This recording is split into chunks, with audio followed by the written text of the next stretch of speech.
கிட்டத்தட்ட 10 வருஷங்களா அமெரிக்க விண்வெளி வீரர்கள் யுஎஸ் மண்ணில இருந்து விண்வெளிக்கு போகவே இல்லை. அது இப்போ மாறப்போகுது.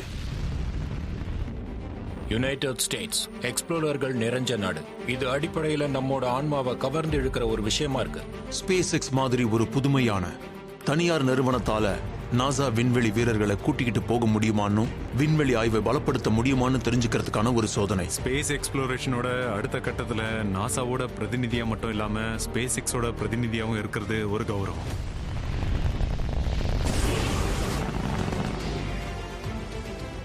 மனிதர்களை விண்வெளிக்கு அனுப்புறது அச்சமூட்டுற விஷயம். இது எப்பவுமே ஆபத்தானது. சில நேரங்கள்ல அது வெடிக்கவும் செய்யும். ஸ்பேஸ் கடினமானது. நீங்க அந்த மாதிரியான ஆபத்தை சந்திக்கத்தான் போறீங்கன்னு எப்படி உங்க மகன் கிட்ட சொல்ல முடியும்? விண்வெளி பயணத்தோட 2வது பொற்காலம் இப்போ தொடங்குது.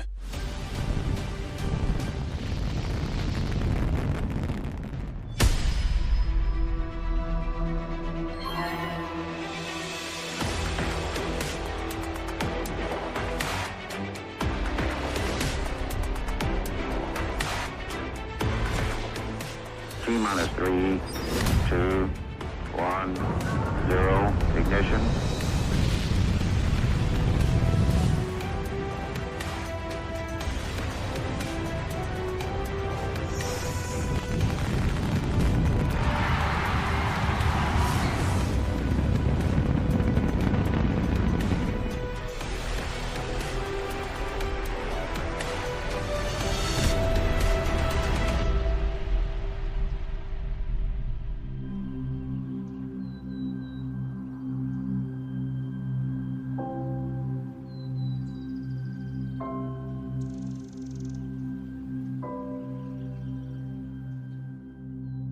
நாம 69ல சந்திரனுக்கு போனோம்.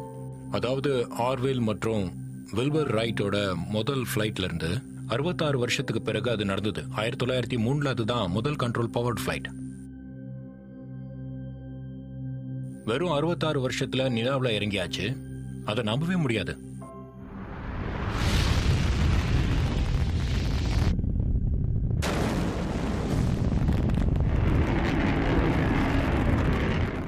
சிலர் மட்டுமே அதை செஞ்சிருந்தாலும் கற்பனையில நாம எல்லாரும் நிலாவுக்கு போனோம். மனித குலமே நிலாவுக்கு போன மாதிரி மனித நாகரிகத்திலேயே இது மிகப்பெரிய சாதனை.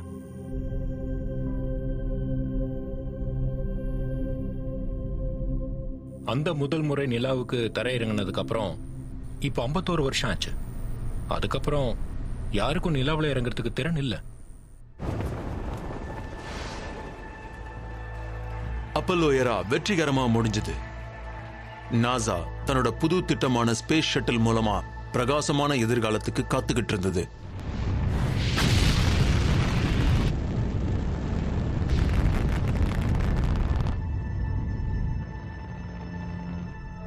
ஆனா 30 வருஷம், 133 வெற்றிகரமான மிஷன்ஸ் மற்றும்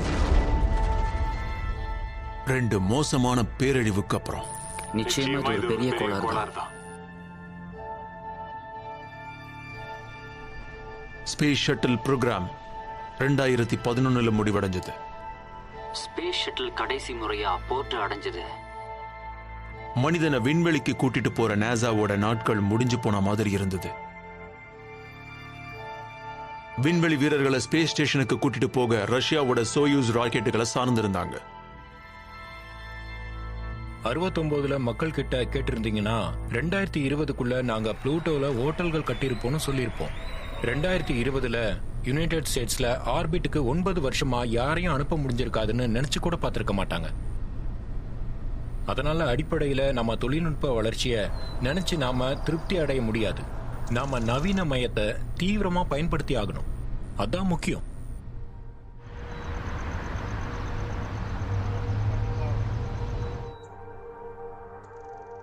எட்டு வருஷத்துக்கு பிறகு நாசாவோட தலைவரும் அட்மினிஸ்ட்ரேட்டருமான ஜிம் பிரைடன்ஸ்டைன் வாஷிங்டன் டிசில இருந்து விண்வெளி பயணத்தோட எதிர்காலத்தை பத்தின முக்கிய அறிவிப்பை வெளியிட வராரு. Hey, good to see you. ஏட்டோ நல்லா இருக்கீங்களா? Yeah. Excellent, good. அவர் கூட ஏலான் மஸ்க் இணைஞ்சிருக்காரு. தொலைநோக்கு பார்வை கொண்ட அவர் சமயத்துல சர்ச்சையையும் கிளப்புவாரு. அவர் ஸ்பேஸ் எக்ஸோட ஃபவுண்டர் மற்றும் சீஃப் இன்ஜினியர். நாசாவோட அடிப்படை மாற்றத்தால தனியார் துறையான கமர்ஷியல் க்ரூ ப்ரோக்ராமோட உண்டான புது பார்ட்னர்ஷிப்போட விளைவால உருவானதுதான் இந்த அறிவிப்பு.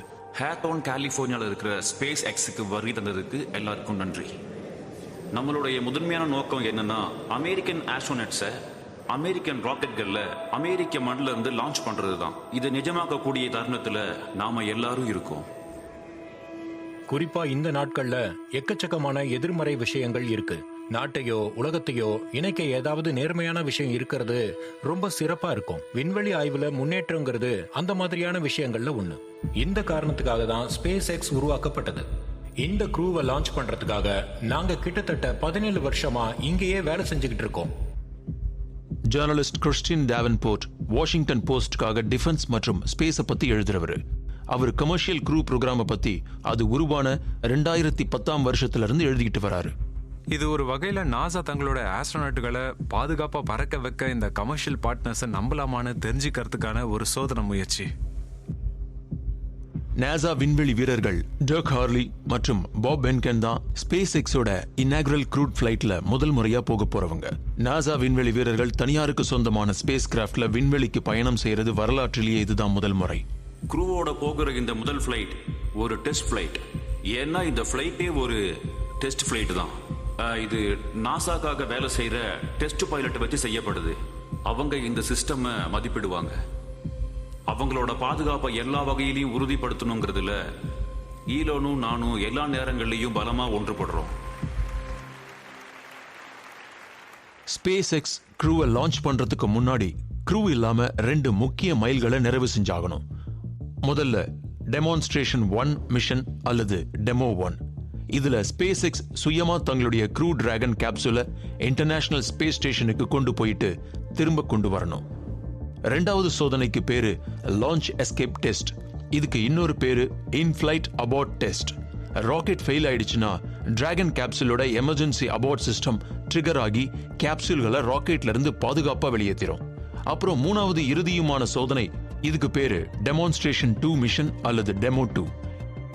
இது நாசா விண்வெளி வீரர்கள் பாப் மற்றும் டக் ஸ்பேஸ் ஸ்டேஷன்ல லான்ச் பண்ணும்.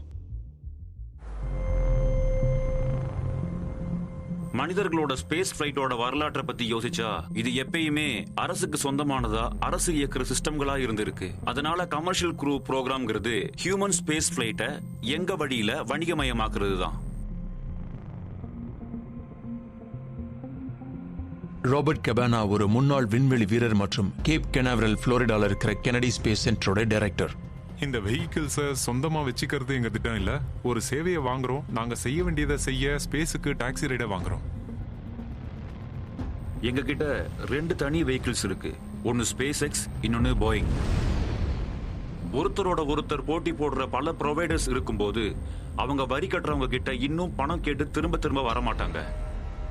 எங்களுக்கு ஸ்பேஸுக்கு ஆக்சஸ் வேணும், சோலோ காஸ்டா இருக்கணும். அப்பதான் இண்டஸ்ட்ரி ஸ்பேஸுக்கு ஒர்க்கர்ஸ் அனுப்பும். இது மனித குலத்துக்கே ஒரு மாற்றமா இருக்கும். கமர்ஷியல் க்ரூ ப்ரோக்ராம முதல்ல முன் வச்சப்போ அது வேலை செய்யுமான்னு சந்தேகம் இருந்தது. நிறைய பேர் தனியார் மயப்படுத்தலால மேற்பார்வை, பொறுப்பேற்கிறது இதெல்லாம் குறையும் மற்றும் அரசுக்கு வருவாய் குறையும்னு கவலைப்பட்டாங்க. உண்மையை சொல்ல போனா நாம இப்போ இன்னொரு பொற்காலத்துல இருக்கோம். இது பார்க்கறதுக்கும் இருக்கவும் நல்லா இருக்கு. கமர்ஷியல் க்ரூவை பத்தியும் நாங்க ஸ்பேஸ் எக்ஸுக்கு செய்யறத பத்தியும் உங்களுக்கு நிறைய கேள்விகள் வரதுக்கு வாய்ப்பு இருக்கு.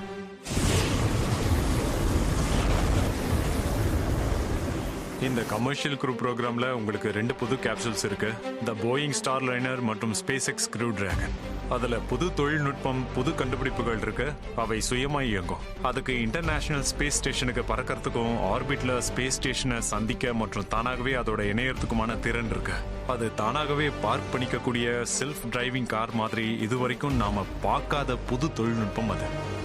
2014 நாசாவோட கமர்ஷியல் க்ரூ ப்ரோக்ராம் ஸ்பேஸ் எக்ஸுக்கு $260 கோடி மதிப்புள்ள கான்ட்ராக்டை வழங்கினாங்க. கிட்டத்தட்ட 10 வருஷமா தங்களோட புது ஸ்பேஸ் கிராஃப்டை வடிவமைக்கவும் சோதிக்கவும் செஞ்ச ஸ்பேஸ் எக்ஸ் தான் நாசா விண்வெளி வீரர்களை லான்ச் பண்ற முதல் தனியார் நிறுவனமா இருக்கும்.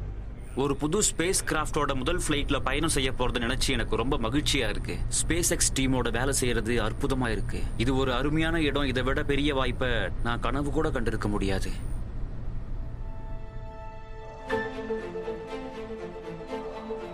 ஸ்பேஸ் எக்ஸ் ரொம்ப உயர்வான லட்சியம் கொண்ட நிறுவனம். இதை டெக் ஆண்டர்பிரனர் இலான் மாஸ்க் 2002ல உருவாக்குனாரு. இவரோட உச்சக்கட்ட லட்சியம் மார்ஸை காலனைஸ் ஆக்குறது தான். நாங்க சைஃபைல பாக்குற, அதாவது சைஃபை படங்கள் மற்றும் புத்தகங்கள் பாக்குற ஆச்சரியமான விஷயங்கள் எங்களுக்கு தேவை. அதெல்லாம் ஒரு நாள் நிஜமா நடக்கணும்ன்றது தான் எங்க விருப்பம். அதை எப்படி நிஜமாக்குறது? சொல்லப்போனா பொதுமக்கள் யாருக்கும் இது நடக்கிறது தெரியாதுன்னு நினைக்கிறேன். அதாவது நாங்க எப்படி இந்த தகவலை பரப்புறது? ஹேய், அற்புதமான விஷயம் நடக்குது தெரியுமா? டியூனியன். இந்த எல்லா சாதனைகளும், எல்லா வெற்றிகளும், எல்லா கவனமும் ஸ்பேஸ் எக்ஸ் மாதிரியான நிறுவனத்துக்கு இருந்தாலும் அவங்க இதுவரைக்கும் மனிதர்களை பறக்க வச்சதே இல்ல. அது ஒரு பெரிய பொறுப்பு. அதாவது நாசாவுடைய பெருமிதமும் மகிழ்ச்சியும் அதோட ஆஸ்ட்ரோனட்ஸ், அவங்க தான் நேஷனல் ஹீரோஸ். அவங்க உயிர் இந்த நிறுவனங்கள் கிட்ட இருக்கு. இந்த சோதனையை ஜெயிக்கிறாங்களான்னு பாப்போம்.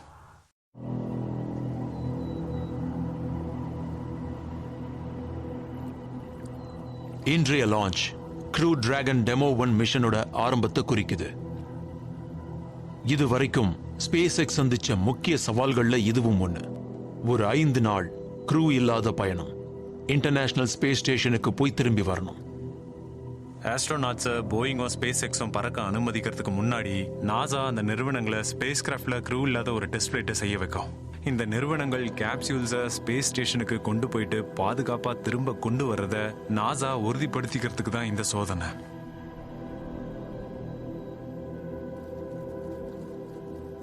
டெமோன்ஸ்ட்ரேஷன் 1 மிஷன் அல்லது டெமோ 1 மிஷன்ங்கிறது இது ஒரு க்ரூ இல்லாத ஃபிளைட். நாங்க டிராகனை ஸ்பேஸ் ஸ்டேஷன்ல அதுவாகவே டாக் பண்ணி திரும்பி வர்றதுக்கு அனுப்புறோம். நாங்க லான்ச் அப்போ ஃபயரிங் ரூம் 4ல இருப்போம். டீமோட கவனிச்சுக்கிட்டோம், எங்களுக்கு முக்கியமான விஷயங்களை குறிச்சுக்கிட்டோம் நாங்க இருப்போம். டெமோ 2 நடக்கும்போது நாங்க இந்த வெஹிக்கிளை பறக்க வைக்கிற சமயத்துல போர்டு இல்லாம எங்களுக்கு உதவி செய்யற மீதி டீமோட இருக்கிறதுக்கான வாய்ப்பு இதுவா நான் கருதுறேன்.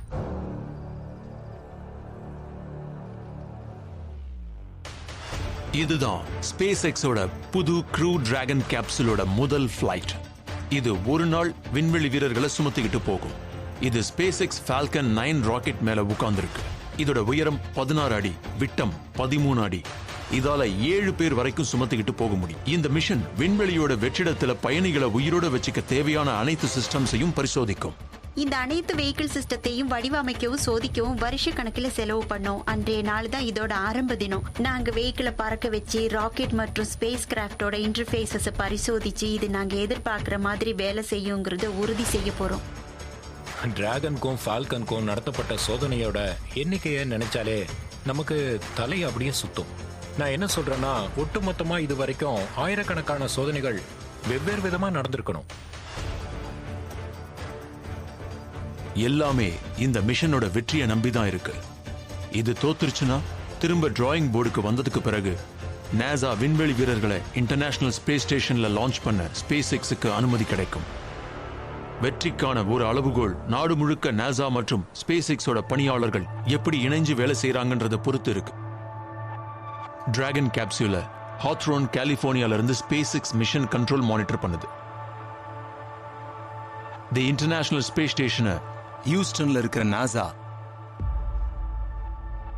ஃபால்கன் ராக்கெட்டுடைய லான்ச் ஃபயரிங் ரூம் 4ல இருக்கிற ஸ்பேஸ் எக்ஸால கெனடி ஸ்பேஸ் சென்டர் புளோரிடால இருந்து கண்டக்ட் செய்யப்படுது. நாசா அட்மினிஸ்ட்ரேட்டர் ஜிம் பிரைடன்ஸ்டைன் இந்த வரலாற்று சிறப்புமிக்க லான்ச்காக எண்ணற்ற பார்வையாளர்களோட தானும் காத்திருக்காரு. அன்க்ரூட் டெஸ்ட் ஃபிளைட்ல மக்கள் காட்டுற ஆர்வத்தோட அளவு அது ரொம்பவே சுவாரஸ்யமா இருக்கு. ஸ்பேஸ் ஷட்டிலுக்கு அப்புறம் இதை நான் பார்த்ததே இல்லை. இது ஒரு அற்புதமான நாள். Go for launch. கேப் கெனாவரல் புளோரிடால இருக்கிற கெனடி ஸ்பேஸ் சென்டர்ல ஸ்பேஸ் எக்ஸும் நாசாவும் சில நொடிகள்ல நிகழப் போற ஸ்பேஸ் எக்ஸோட புது க்ரூ டிராகன் கேப்சூலோட முதல் டெஸ்ட் ஃபிளைட்டுக்காக காத்திருக்காங்க. 5, 4, 3, 2, 1, 0. Ignition, lift off.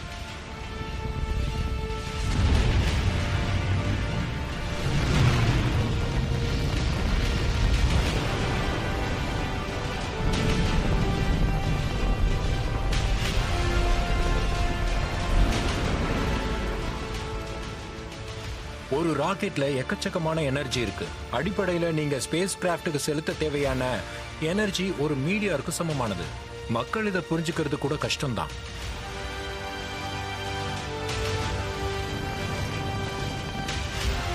Stage 1 reach ஆயிடுச்சு. Power on telemetry normal.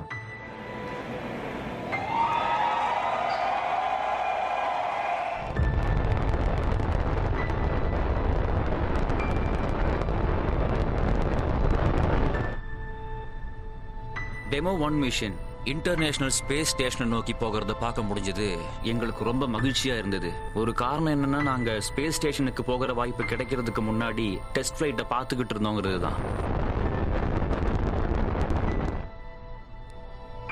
இது பலவிதமான உணர்ச்சி நிரம்பியது. ஏன்னா இந்த மாதிரியான மிஷன்கள்ல நடக்கக்கூடிய பல விஷயங்களையும் பார்க்கறதோட அது வெற்றிகரமா நடந்து முடியறத பார்க்கும்போது நமக்கு மகிழ்ச்சியா இருக்கும். ஃபால்கன் 9 ராக்கெட் 2 பகுதிகள் கொண்டது. அதாவது ஃபர்ஸ்ட் ஸ்டேஜ் மற்றும் செகண்ட் ஸ்டேஜ். ஒரு ராக்கெட் மேலே ஏறும்போது எடையை துறக்கும். ஃபால்கன் 9ஓட ஃபர்ஸ்ட் ஸ்டேஜ் தன்னோட ஃபியூல் எல்லாத்தையும் பயன்படுத்தி முடிச்சதும் அதுக்கு மேலே அது தேவைப்படாது. அது விலகி மொத்த சிஸ்டமோட எடையை குறைக்கும். பிறகு செகண்ட் ஸ்டேஜ் தன்னோட ஃபியூல் எல்லாத்தையும் பயன்படுத்தினதுக்கு பிறகு அதுவும் தனியா போய் டிராகன் கேப்சூலை சுற்றுவட்ட பாதையில் செலுத்தும்.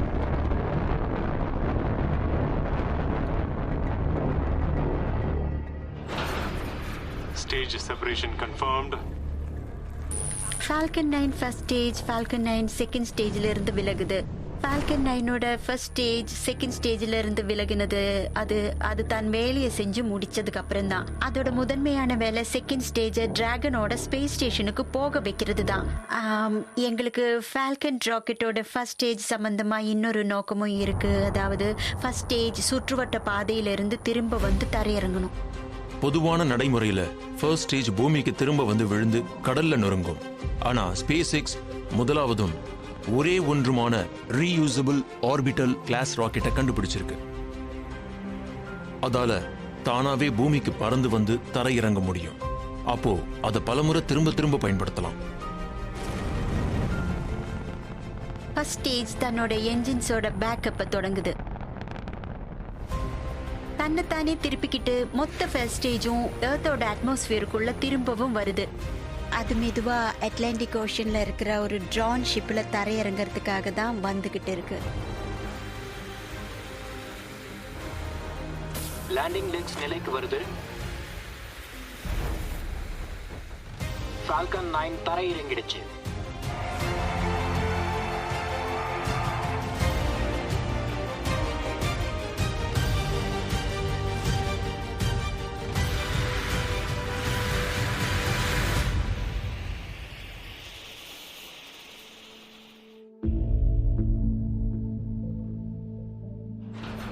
ஃபர்ஸ்ட் ஸ்டேஜ் செப்பரேஷன் முடிவடைஞ்சதும் க்ரூ டிராகன் கேப்சூல் சுற்றுவட்ட பாதைக்குள்ள செகண்ட் ஸ்டேஜால செலுத்தப்படுது.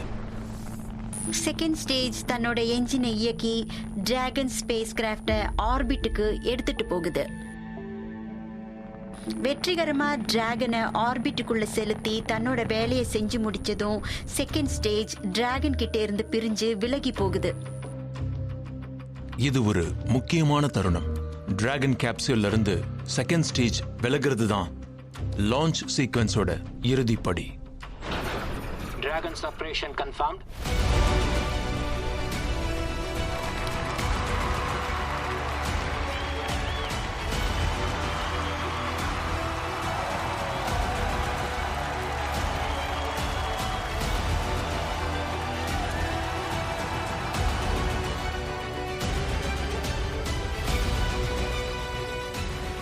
க்ரூ டிராகன் இப்போ இன்டர்நேஷனல் ஸ்பேஸ் ஸ்டேஷனோட இணையறதுக்கான பாதையில இருக்கு.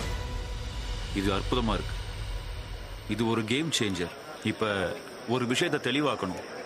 இது ஒரு ஆரம்பம் தான். இது ஒரு நீண்ட ஃபுட்பால் கேமோட முதல் குவார்ட்டர். இந்த விளையாட்டு 5 நாள் நீடிக்கும். இந்த கட்டத்துல நான் அளவுக்கு அதிகமா சந்தோஷப்பட மாட்டேன். இன்னும் 5 நாள்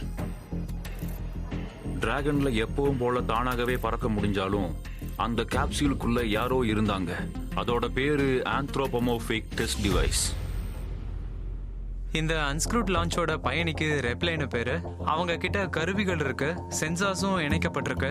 அது அவங்களோட அனுபவத்தை நமக்கு சொல்லும். அதனால லான்ச் பண்றப்போ அவங்க பல வகையான ஜி ஃபோர்ஸஸை அனுபவிக்க போறாங்க. அது வருங்கால க்ரூட் மிஷன்ஸ்க்கு பாதுகாப்பானதா அப்படிங்கறத நாங்க உறுதிப்படுத்திக்க விரும்புறோம். அது எப்படி இருக்கும்னு அனுமானிக்கிறதுக்கு நாங்க நிறைய வேலையை செஞ்சிருக்கோம். எங்களுடைய அனுமானங்கள் அவங்க போற ஃபிளைட்டோட ஒத்து போகுதுங்கிறத நாங்க 100% உறுதிப்படுத்திக்க விரும்புறோம். இதுல முக்கியமான விஷயம் என்னன்னு கேட்டீங்கன்னா, உங்க உடம்புல ஜிஎஸ் எந்த திசையில போகுது அப்படிங்கிறது தான். எல்லா ஜிஎஸ்ஐயும் மார்பு வழியா போட முயற்சி பண்ணிருக்கோம். ஏன்னா அதால நிறைய தாங்க முடியும். அதனால நீங்க கீழே வந்தா அது பஞ்சி ஜம்பிங் மாதிரி அது உங்க தலையில மேலும் கீழும் போயிட்டு வரும். அது உங்க மார்பு வழியா போகிற அளவுக்கு நல்லா இருக்காது.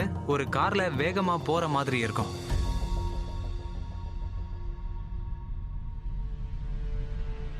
ரேண்டவர்ஸ் ஒரு சிக்கலான ஒரு புல்லட் மாதிரி. இதுல ஸ்பேஸ் கிராஃப்ட், ஸ்பேஸ்ல லான்ச் வெஹிக்கிள் அதை விட்டு இடத்துல இருந்து போய் இன்டர்நேஷனல் ஸ்பேஸ் ஸ்டேஷனோட இணையுது.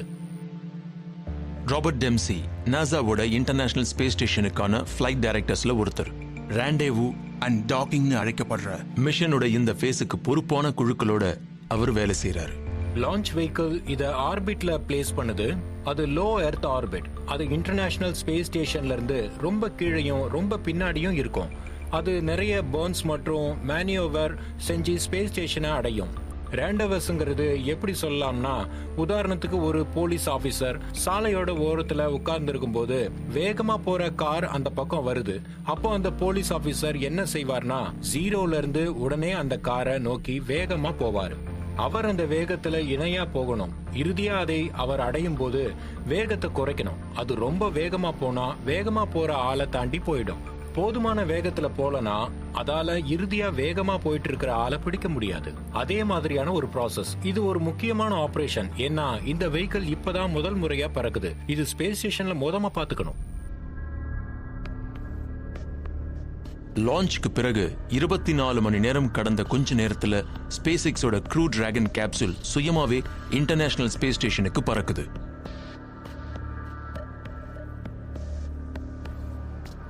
இப்போ முக்கியமான டாக்கிங் ப்ரொசீஜர் தொடங்குது. இது சரியா நடக்க ஹாத்ரோன்ல இருக்கிற SpaceX mission control, Johnson space center, Houston டெக்சாஸ்ல இருக்கிற நாசா மிஷன் கண்ட்ரோல் மற்றும் இன்டர்நேஷனல் ஸ்பேஸ் ஸ்டேஷன்ல இருக்கிற ஒரு அமெரிக்கன் ஆஸ்ட்ரோநாட் மற்றும் 2 ரஷ்யன் காஸ்மோநாட்ஸ் ஆகிய எல்லாருக்கும் இடையில துல்லியமான தொடர்பு இருக்கணும். ஒரு கமர்ஷியல் வெஹிக்கிள் ஸ்பேஸ் ஸ்டேஷன்ல டாக் பண்றது இதுதான் முதல் முறை. இப்பதான் முதல் முறையா ஸ்பேஸ் ஸ்டேஷன்ல இருக்கிற போர்ட்டான இன்டர்நேஷனல் டாக்கிங் அடாப்டரை பயன்படுத்துது. இங்கதான் கமர்ஷியல் வெஹிக்கிள் வந்து இணைய போகுது. அதனால 2 பக்கமும் முதல் முறையா பயன்படுத்த போறத பார்க்க போறோம். ஸ்டேஷன் அப்ரோச்சுக்கு தயாராகி இருக்கிறது. தி க்ரூ டிராகன் ஸ்பேஸ் கிராஃப்ட் ஒரு தானியங்கி சிஸ்டமை பயன்படுத்துது. அதால கேப்சியூல் இருக்கிற இடத்துல இருந்து ஸ்பேஸ் ஸ்டேஷன் எங்க இருக்குங்கிறத உணர்ந்து ஸ்டேஷன் கூட இணையறதுக்கு கேப்சியூலை வழி நடத்தும். இறுதியில வெஹிக்கிள் தானா பறக்குது. ஆனா எங்களோட கிரவுண்ட் கண்ட்ரோல் அதை மானிட்டர் பண்ணிக்கிட்டு அதுக்கு குறிப்பிட்ட அளவு கமெண்ட்ஸ் அனுப்பிட்டு இருக்காங்க. ஸ்பேஸ் ஸ்டேஷன்ல இருக்கிறவங்க கூடவும் குறிப்பிட்ட அளவு தொடர்பு இருக்கிறதால அவங்களால டிராகன்ல நடக்கிறது என்னங்கிறத பார்க்க முடியும். அதோட கிரவுண்ட் கண்ட்ரோலோடையும் தொடர்புல இருக்காங்க. டிராகனோட அப்ரோச் மானிட்டர் பண்றோம். ஆரியன்டேஷன் எதிர்பார்த்த மாதிரி இருக்கு. வெஹிக்கிள் காரிடார்ல இருக்கு. பெர்ஃபார்மன்ஸ் சரியா இருக்கு. இந்த கட்டத்துல நாங்க கொஞ்சம் நிறுத்துவோம். நாங்க இன்டர்நேஷனல் ஸ்பேஸ் ஸ்டேஷன்ல இருக்கிற டாக்கிங் போர்ட்ல இருந்து சுமார் 65 அடி தூரத்துல நிறுத்துவோம். கமாண்ட் ஹோல்ட் செய்யவும். காப்பி பண்ணிட்டோம். டிராகன் ஹோல்ட உறுதி செஞ்சாச்சு. நாசா மற்றும் ஸ்பேஸ் எக்ஸ் சேர்ந்த இன்ஜினியர் ஸ்பேஸ் கிராஃப்ட்ல இருந்து கிடைக்கிற டேட்டாவை ரிவ்யூ பண்ணுவாங்க. அவங்க பரஸ்பரம் பேசி எல்லாமே திட்டப்படியே நடக்கிறதையும் அவங்க எல்லாருமே மனநிறைவோட இருக்கிறதையும் உறுதி செஞ்சுப்பாங்க. காப்பி பண்ணியாச்சு. டாக்கிங் லைட் ஆன் பண்ணுவோம். பிறகு அந்த கட்டத்துல டிராகன் தானா அப்ரோச் தொடங்கவும் ஸ்பேஸ் ஸ்டேஷன்ல டாக் செய்யவும் அனுமதிக்கப்படுது.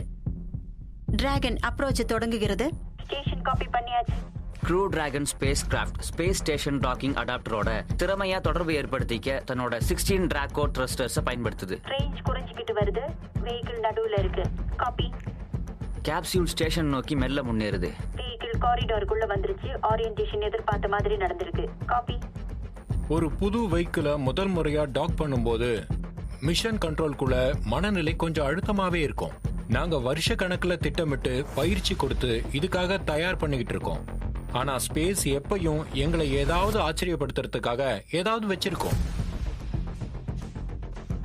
க்ரூ டிராகன் பலவிதமான பாதுகாப்பு அம்சங்கள் இருக்கிறதால வழக்கத்துக்கு மாறா ஏதாவது நடந்தா கேப்சியூலை ஆட்டோமேட்டிக்கா பின்வாங்கி ஸ்டேஷனை பாதுகாப்பா வச்சிரும். எல்லா வீடியோவும் ஓவர்லேஸும் திட்டமிட்ட மாதிரியே இருக்கு. எல்லா ஸ்டேட்டஸ் ஃபீல்ட்ஸும் எதிர்பார்த்த ஸ்டேட்டஸை காட்டுது. நாங்க காப்பி பண்ணிட்டோம். ஸ்பேஸ் ஸ்டேஷனோட கண்டிப்பா டாக் ஆகணும். ஏதாவது தப்பு நடந்துருச்சுன்னா ஸ்பேஸோட வெற்றிடத்துல தான் நீங்க தனியா இருப்பீங்க. உங்ககிட்ட ஸ்பேஸ் ஷூட்ஸ் இருக்கு, எங்ககிட்ட எக்கச்சக்க பேக்கப் சிஸ்டம் இருக்கு. ஆனாலும் இது ஒரு ஆபத்தான விஷயம். டிராகன் கிட்ட வந்து டாக்கிங் ட்ரை பண்ணுது. இதுதான் க்ரூ டிராகன் ISS ட்ராக் பண்ணி துல்லியமா ஏர் டைட் லாக் செய்ய எடுக்க போற முதல் முயற்சி.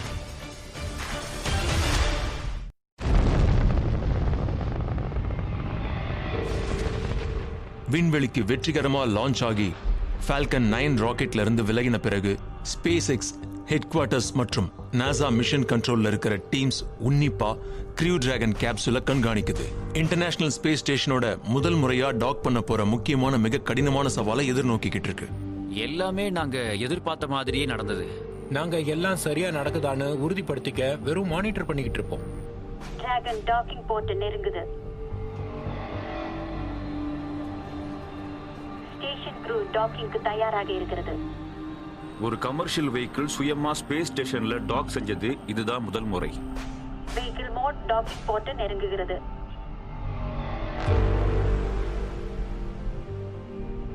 பிரைமரி ரேஞ்ச் குறைஞ்சிக்கிட்டே வருது. வெஹிக்கிள் சென்டர்டாக உள்ளது.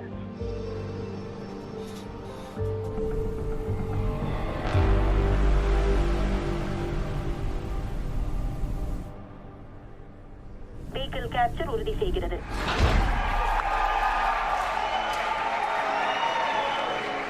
ராஜர், உறுதி செய்யப்பட்டு விட்டது. டெமோ 1 வெஹிக்கிள் ஸ்பேஸ் ஸ்டேஷனோட டாக் செய்யறத பார்க்க அற்புதமா இருந்தது. இது ஒரு மாதிரி பயமா இருந்தது. அப்படித்தான் இருக்கும். நீங்க முதல் முறையா ஒண்ணு செய்யும் போது அது எப்படி நடக்கும்னு ரொம்ப கவலையா இருக்கும். அது அற்புதமா இருந்தது. ஹேட்ச் திறக்க போறோம்.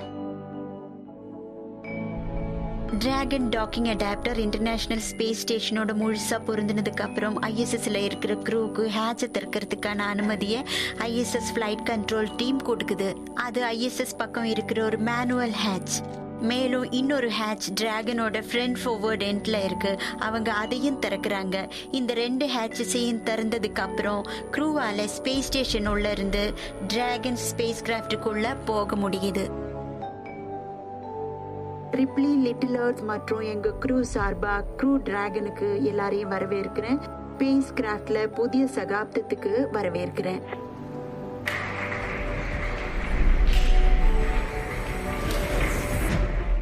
அன்க்ரூடு மிஷனின் போது டிராகன் ஸ்பேஸ் ஸ்டேஷன்ல 5 நாள் டாக் ஆகி இருந்தது.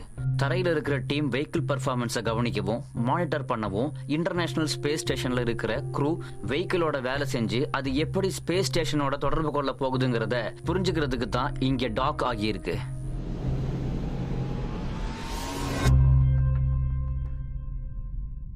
இப்போ டிராகனுடைய பரிசோதனை முடிஞ்சது.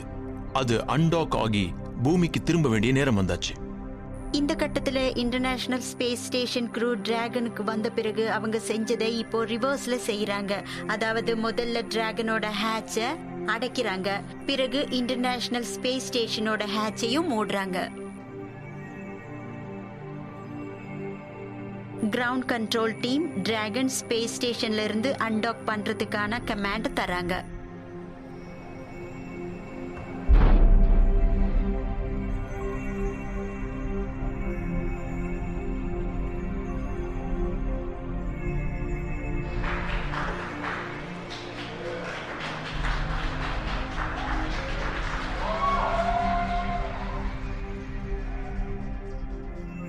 Docking in the corridors. Copy. Space ஸ்டேஷனை விட்டு வெளியில வந்ததுக்கு அப்புறம் திரும்ப பூமிக்கு வந்து அட்லாண்டிக் ஓஷன்ல விழ சுமார் 6 மணி நேரம் ஆகும். ஆஸ்ட்ரோநாட்ஸ் பாதுகாப்பா பூமியில தரையிறங்கும் போதுதான் இந்த மிஷன் முடிவுக்கு வரும். அப்பதான் நாங்க நிம்மதியா மூச்சு விட்டு இந்த மிஷனை மக்களுக்கு வெற்றின்னு சொல்ல முடியும். நாங்க ஸ்பிளாஷ் டவுனை பார்க்கவும் ரெக்கவரி டீமுக்கு எந்த மாதிரியான அனுபவம் கிடைக்கும்னு தெரிஞ்சுக்கவும் நாங்க வெளியில வந்தோம். அது ரொம்பவே அருமையா இருந்தது. ரிகவரி டீம் டிராகனை தண்ணியில இருந்து மீட்கிறதுக்காக ஏற்கனவே தயாராக இருக்கு. 16 டிராகோ த்ரஸ்டர்ஸுக்கு தான் வெஹிக்கிளை சரியான திசையில வழிநடத்துற பொறுப்பு இருக்கு. அவ வெஹிக்கிளோட வேகத்தை குறைக்க ஃபயர் பண்ணுது. அப்பதான் அது சுற்றுவட்ட பாதையிலிருந்து விலகி அட்மாஸ்பியருக்குள்ள மறுபடியும் நுழைய தொடங்கும். ரீஎன்ட்ரி இந்த மிஷனோட ரொம்ப ஆபத்தான விஷயங்கள்ல ஒண்ணு. ரீஎன்ட்ரி தொடங்கினதுக்கு பிறகு அதை நிறுத்தவே வழியில்லை. ஸ்பேஸ் எக்ஸ் மற்றும் நாசா க்ரூஸ் நம்பிக்கையோட காத்திருக்கத்தான் முடியும்.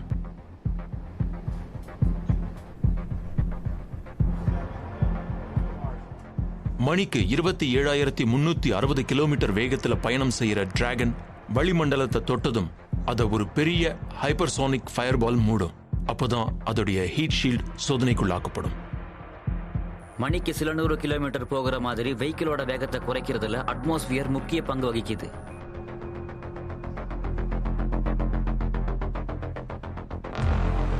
டிராகன் ஸ்பேஸ் கிராஃப்ட் இப்ப ஒலியை விட குறைவான வேகத்துல போகுது.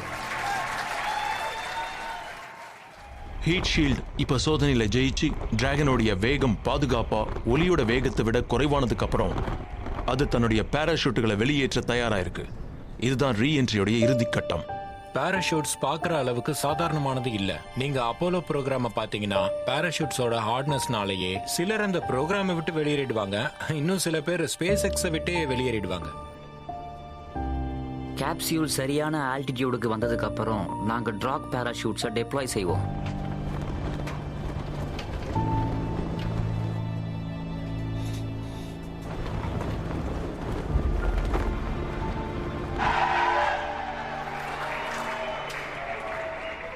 அப்புறம் மெயின் பாராஷூட்ஸ்,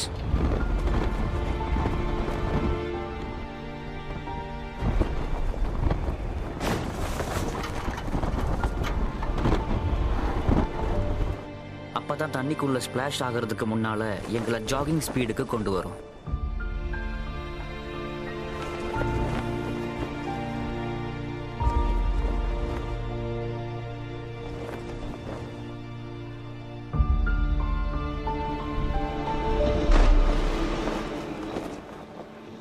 ஸ்பிளாஷ் டவுன் ஆனதுக்கான கன்ஃபர்மேஷன் நமக்கு கிடைச்சிருக்கு.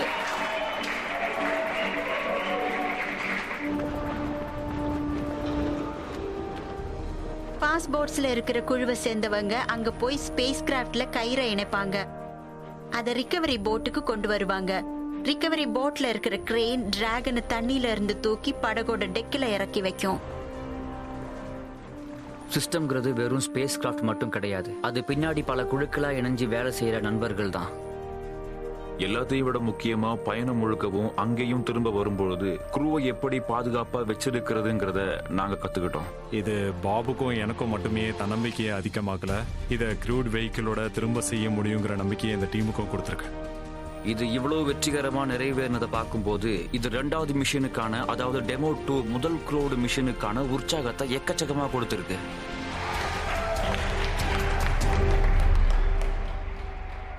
ஸ்பேஸ் எக்ஸ் வருங்காலத்துல லான்ச்சிங் க்ரூவுக்கான அடுத்த டெஸ்டிங் கோல்ல கவனம் செலுத்துது. நடந்து முடிஞ்சதை யோசிக்கிறதுக்கு அவங்களுக்கு நேரம் கிடையாது. நான் 2002ல ஸ்பேஸ் எக்ஸ் ஆரம்பிச்சதுக்கு காரணம் நாம மாஸ்க்கு போக உதவத்தான். அதுவும் இல்லாம நான் ஸ்பேஸ் எக்ஸ் வேலையை செய்யறதுக்கு ஒரு 10% வாய்ப்பு இருக்கும்னு நினைச்சிருந்தேன். ஒரு வழி நாம எப்பயும் பூமியிலேயே இருக்கணும், இல்லனா இறுதியில ஏதாவது அழிவு ஏற்படுறதுக்கு வாய்ப்பு இருக்கு. இதுக்கு மாறா ஒரு ஸ்பேஸ் பேரிங் சிவிலைசேஷனை பல கிரகங்கள்ல வாழ்ற உயிரினமா ஆக்குறது தான் இதோட சிறப்பு அம்சமா இருக்கும். புரிஞ்சுதா?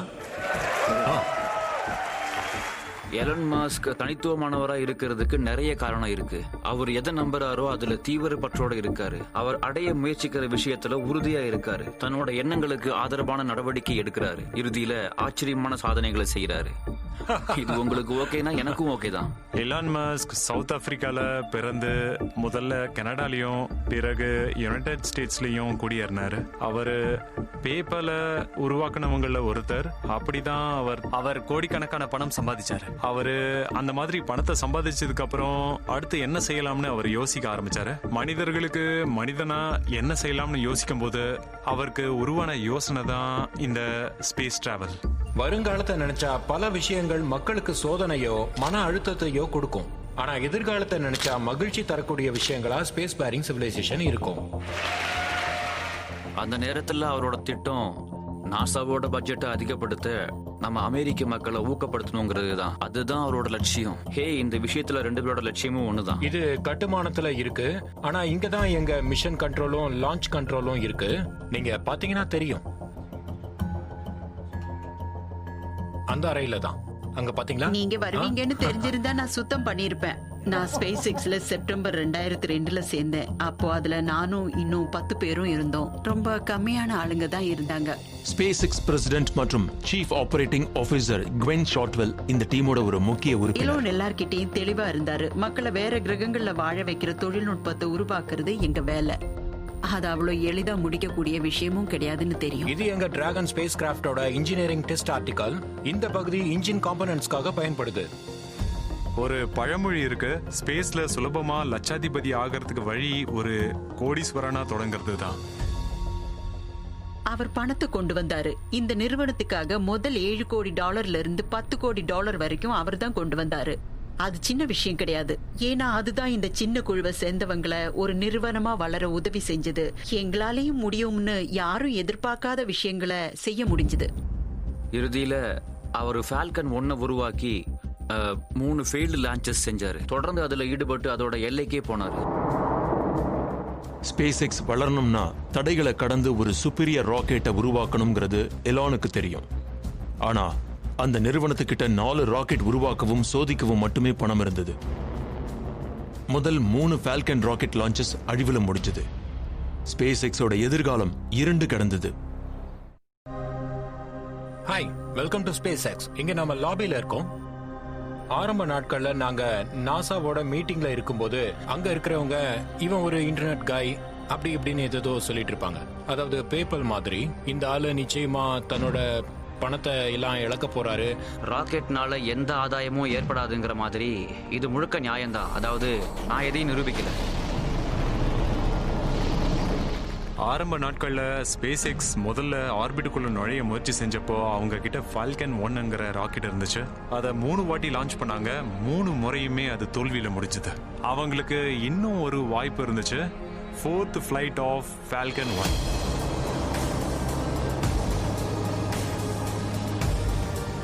இது வேலை செய்யலனா ஸ்பேஸ் எக்ஸ் பேங்க்ரப்டா போயிருக்கோம். நாங்க இங்க இருந்திருக்க மாட்டோம். உறுதி செய்யப்பட்டிருக்கிறது. நல்ல வேலை ஃபிளைட் 4 வேலை செய்யுது. 2008ல ஃபால்கன் 1 ராக்கெட் வெற்றி அடைஞ்சது. ஸ்பேஸ் எக்ஸுக்கு அவங்களுடைய முதல் நாசா கான்ட்ராக்ட் கிடைச்சது. ஸ்பேஸ் எக்ஸ் இப்போ அதிகாரப்பூர்வமா ஸ்பேஸ் கேம்ல இருக்கு. நாசா ஸ்பேஸ் எக்ஸுக்கும் அப்புறம் ஆர்பிட்டல் சயின்சஸ்க்கும் இன்டர்நேஷனல் ஸ்பேஸ் ஸ்டேஷனுக்கு கார்கோ மற்றும் சப்ளைஸ் அனுப்புறதுக்கான கான்ட்ராக்டை வழங்குச்சு. எங்களுக்கு ரொம்பவே அவசியமான நேரத்துல தான் நாசா எங்க நிறுவனத்துக்கு முதலீடு கொண்டு வந்து கொடுத்தாங்க. எனக்கு பின்னாடி இருக்கிற இடத்துல தான் ஃபால்கன் 9 லான்ச் ஆகிற போது ஃபிட் ஆகும். அடுத்த சில மாதங்கள்ல நடக்க போற பெரிய மாற்றம் லான்ச் மவுண்ட கட்டுறது தான். நாசாவை பொறுத்த வரைக்கும் ஆரம்பத்துல நாங்க ஒரு மேவரிக் செக்ஷன் மாதிரி. இங்க வெற்றி பெறத்துக்கு வாய்ப்பு ரொம்ப குறைவா இருந்தா கூட நாங்க அதுக்கான வாய்ப்பை ஏற்படுத்திக்கிட்டு இருக்கோம். எங்களை அவங்க ஒரு ஏடிஎம்மா நினைக்கலனா கூட நாங்க எங்க முயற்சிகளை செஞ்சுக்கிட்டே தான் இருக்கோம். நாசாவோட கான்ட்ராக்ட்ஸ் மூலமா ஸ்பேஸ் எக்ஸ் பலமுறை இன்டர்நேஷனல் ஸ்பேஸ் ஸ்டேஷனுக்கு கார்கோ ரீசப்ளை மிஷன்ஸ்க்காக பறந்திருக்கு. ஆனா கார்கோவை ஏத்திக்கிட்டு போறது ஸ்பேஸ் எக்ஸோட இறுதி இலக்கு இல்ல. அவங்களுடைய லட்சியம் மக்களை ஏத்திட்டு போறது. ஏற்கனவே செஞ்ச ப்ரோக்ராம்ஸ்ல அவங்க அடைஞ்ச வெற்றி தான் நாசாக்கு கமர்ஷியல் க்ரூ ப்ரோக்ராம்ல தங்களுடைய விண்வெளி வீரர்களை அழைச்சிட்டு போற வேலையை ஸ்பேஸ் எக்ஸுக்கு வழங்குற நம்பிக்கை கொடுத்தது. காலப்போக்கில் எங்களுக்கு நாசாவோட நீண்ட மாற்றம் ஆக்கப்பூர்வமான உறவு ஏற்பட்டுச்சு. இந்த ஆட்கள் சாதிக்க வாய்ப்பே இல்லைங்கிற நிலைமையில இருந்து இந்த 18 வருஷ காலத்துல தங்களோட ஆஸ்ட்ரோநாட்ஸ் ஸ்பேஸ் எக்ஸ் வெஹிக்கிள்ல லான்ச் பண்ற அளவுக்கு நாசாவுக்கு எங்க மேல நம்பிக்கை வந்திருக்கு. இது சாதாரண விஷயம் இல்ல. அதனால இதை நாங்க கௌரவமா நினைக்கிறோம்.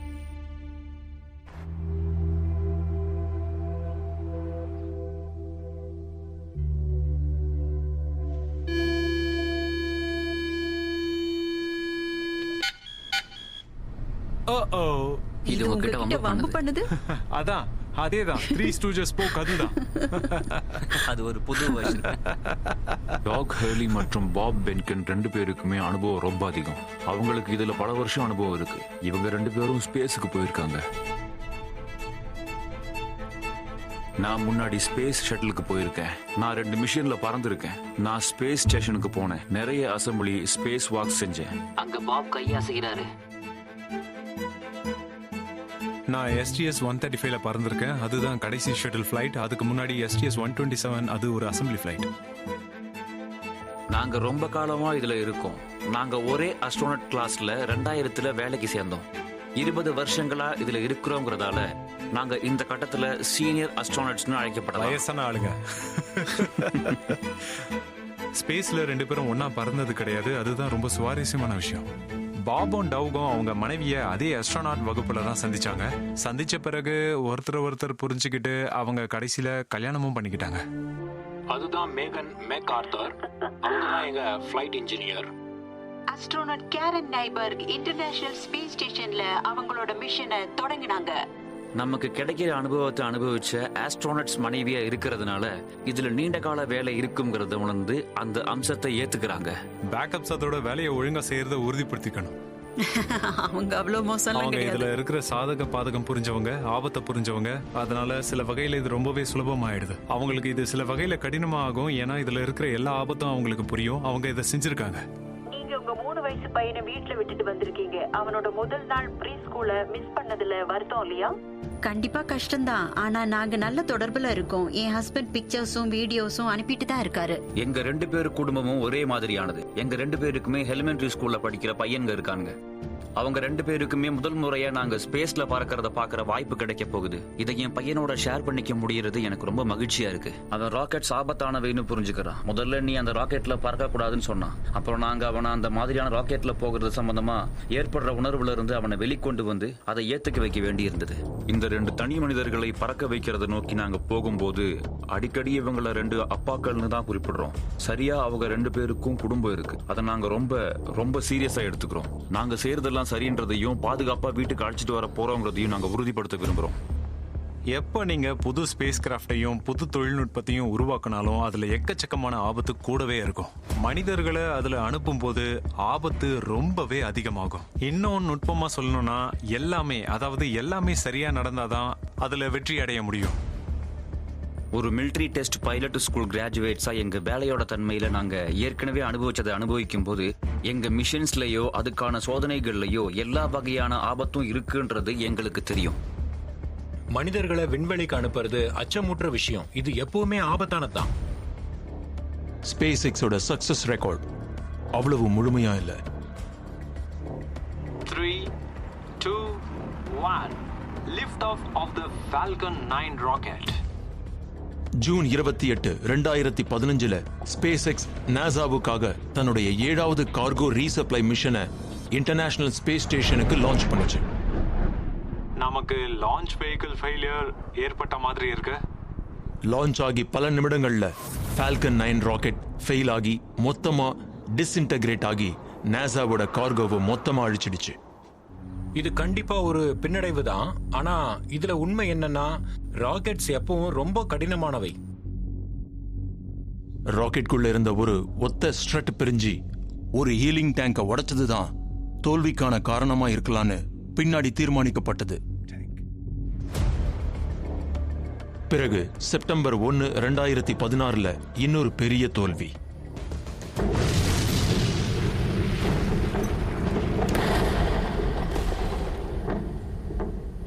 ஒரு கம்யூனிகேஷன் சேட்டலைட்ல லான்ச் பண்ண வேண்டிய SpaceX Falcon 9 rocket test firing போது வெடிச்சிடுச்சு.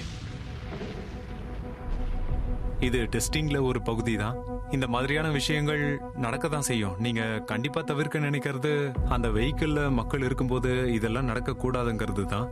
அதனால தான் டெஸ்ட் பண்றாங்க. ஸ்பேஸ் எக்ஸ் அவங்களோட முழு திறனுக்கு சோதிக்க விரும்புறாங்க. சில நேரங்கள்ல அது வெடிச்சிடுது. இந்த 2 மிஷன்ஸுமே மனிதர்களை அழைச்சிட்டு போக தயாரிக்கப்படல.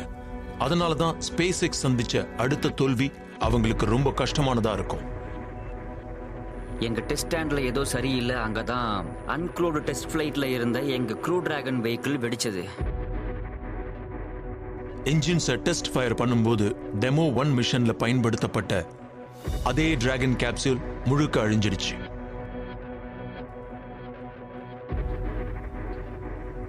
அவங்க மொத்த டிராகன் கேப்சூலையும் இழந்துட்டாங்க. அது அவங்களுக்கு ஒரு பெரிய பின்னடைவு. அது பயத்தையும் உண்டாக்குச்சு. டிராகன் கேப்சூல் அழிஞ்சதுக்கு அப்புறம் எங்களுக்கு பல வகையான உணர்வுகள் ஏற்பட்டுச்சு. முதல்ல உங்க குடும்பம் மற்றும் நண்பர்களோட கேள்விகளை சமாளிக்கணும். ஹே, அதுவா அந்த வெஹிக்கிள்ல நீ போக இருந்த? நீங்க போகும்போது அப்படிப்பட்ட ஆபத்தை சந்திக்கிறீங்கன்றத எப்படி உங்க மகன் கிட்ட சொல்ல முடியும்? அதுதான் நாங்க செஞ்சாகணும். இந்த நொடியில தான் நாசாவுக்குள்ள இருக்கிற மக்கள் இந்த மொத்த எக்ஸ்பெரிமெண்ட்டும் வேலை செய்யுமான்னு யோசிச்சாங்கன்னு நினைக்கிறேன்.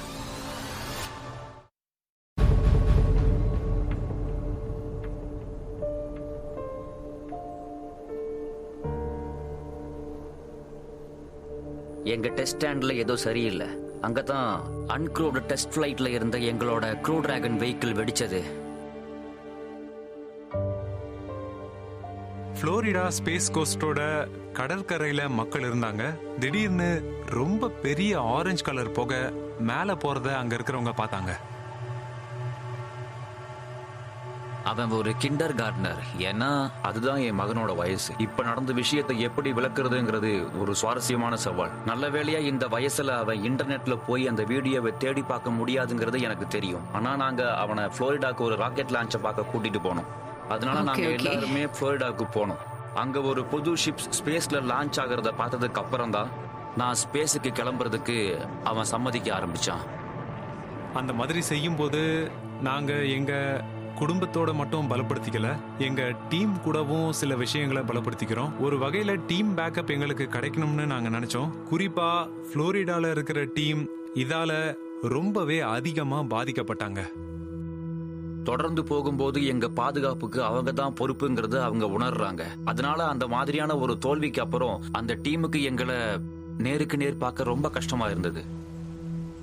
எக்ஸ்ப்ளோஷன் நடந்ததுமே நாசாவும் ஸ்பேஸ் எக்ஸும் ஒரு விசாரணையை நடத்தினாங்க. சீக்கிரமே அவங்க அந்த பிரச்சனைக்கான காரணத்தையும் கண்டுபிடிச்சாங்க. ஸ்பேஸ் எக்ஸோட விசாரணையில ஹை பிரஷர்ல இருந்த ஒரு ஃப்ளூயிடுக்கும் வெஹிக்கிளுக்குள்ள இருந்த ஒரு டைட்டானியம் காம்பனன்ட்டுக்கும் இடையில நடந்த எதிர்பாராத ரியாக்ஷன் தான் எக்ஸ்ப்ளோஷனுக்கு காரணம்னு தெரிஞ்சது. என்ன தவறு நடந்துச்சுன்னா, நாங்க கேப்சியூல ஒரு ஸ்டாண்ட்ல ஸ்ட்ராப் பண்ணியிருந்தோம். நிறைய ஹை ஸ்பீட் கேமரா சீரியஸும் எக்கச்சக்கமான சென்சார்ஸும் வச்சிருந்தோம். அது எங்களை பிரச்சனையோட மூல காரணத்தை கண்டறிய வச்சது. அது ரொம்ப நுணுக்கமான ஆபத்து. எங்களால அதை கண்டுபிடிச்சிருக்கவே முடியாது. என்ஜினியரிங் கோணத்திலிருந்து பார்த்தா இது உண்மையிலேயே ஒரு வெற்றி. நாங்க ஒரு புது ஃபெயிலியரை கண்டுபிடிச்சிருக்கோம். அதனால எங்க வெஹிக்கிள்ஸை மேலும் பாதுகாப்பானதா ஆக்குறோம். அது மட்டும் இல்லாம மொத்தமா எல்லாத்தையும் கவனமா பாத்துக்கிறோம். நான் ஸ்பேஸ் எக்ஸ் டீமை நினைச்சு ரொம்ப பெருமைப்படுறேன். சொல்ல போனா நான் இப்பதான் ஒரு டிராகன் இன்ஜினியர் ரிவ்யூல இருந்து வந்தேன். நாங்க எல்லா விதமான ஆபத்தை பத்தியும் விவரமான லிஸ்ட்ல பார்த்தேன். டிராகன் இன்ஜினியரிங் டீம் ரொம்ப சிறப்பா வேலை செஞ்சிருக்காங்க. நாங்க நாசாவோட இணைஞ்சு வேலை செய்யறோம்.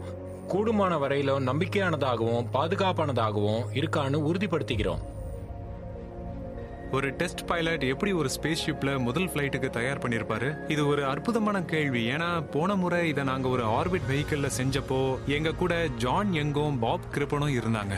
நாங்க பொதுவா நீங்க திட்டமிட்டபடி இது நடக்கலன்னா என்ன ஆகும், நாங்க எப்படி தயாராகணும்னு கேட்போம். நாங்க எங்க பிளான் என்ன, எங்க பேக்கப் பிளான் என்னங்கறத தெரிஞ்சுக்க புதிரோட ஒவ்வொரு பீஸையும் தோண்டி எடுத்து அப்புறம் அதுக்கெல்லாம் தயாராகும். நாசாவும் ஸ்பேஸ் எக்ஸும் வாய்ப்பு இருக்கக்கூடிய எல்லா பிரச்சனைக்கும் தயாரா இருக்கணும். பேட்ல நெருப்பு பத்திச்சுன்னா விண்வெளி வீரர்கள் உடனே தப்பிக்கணும். அதனால அவங்க எமர்ஜென்சி எஸ்கேப் சிஸ்டம்ஸ்ல பயிற்சி எடுத்துக்கிறாங்க.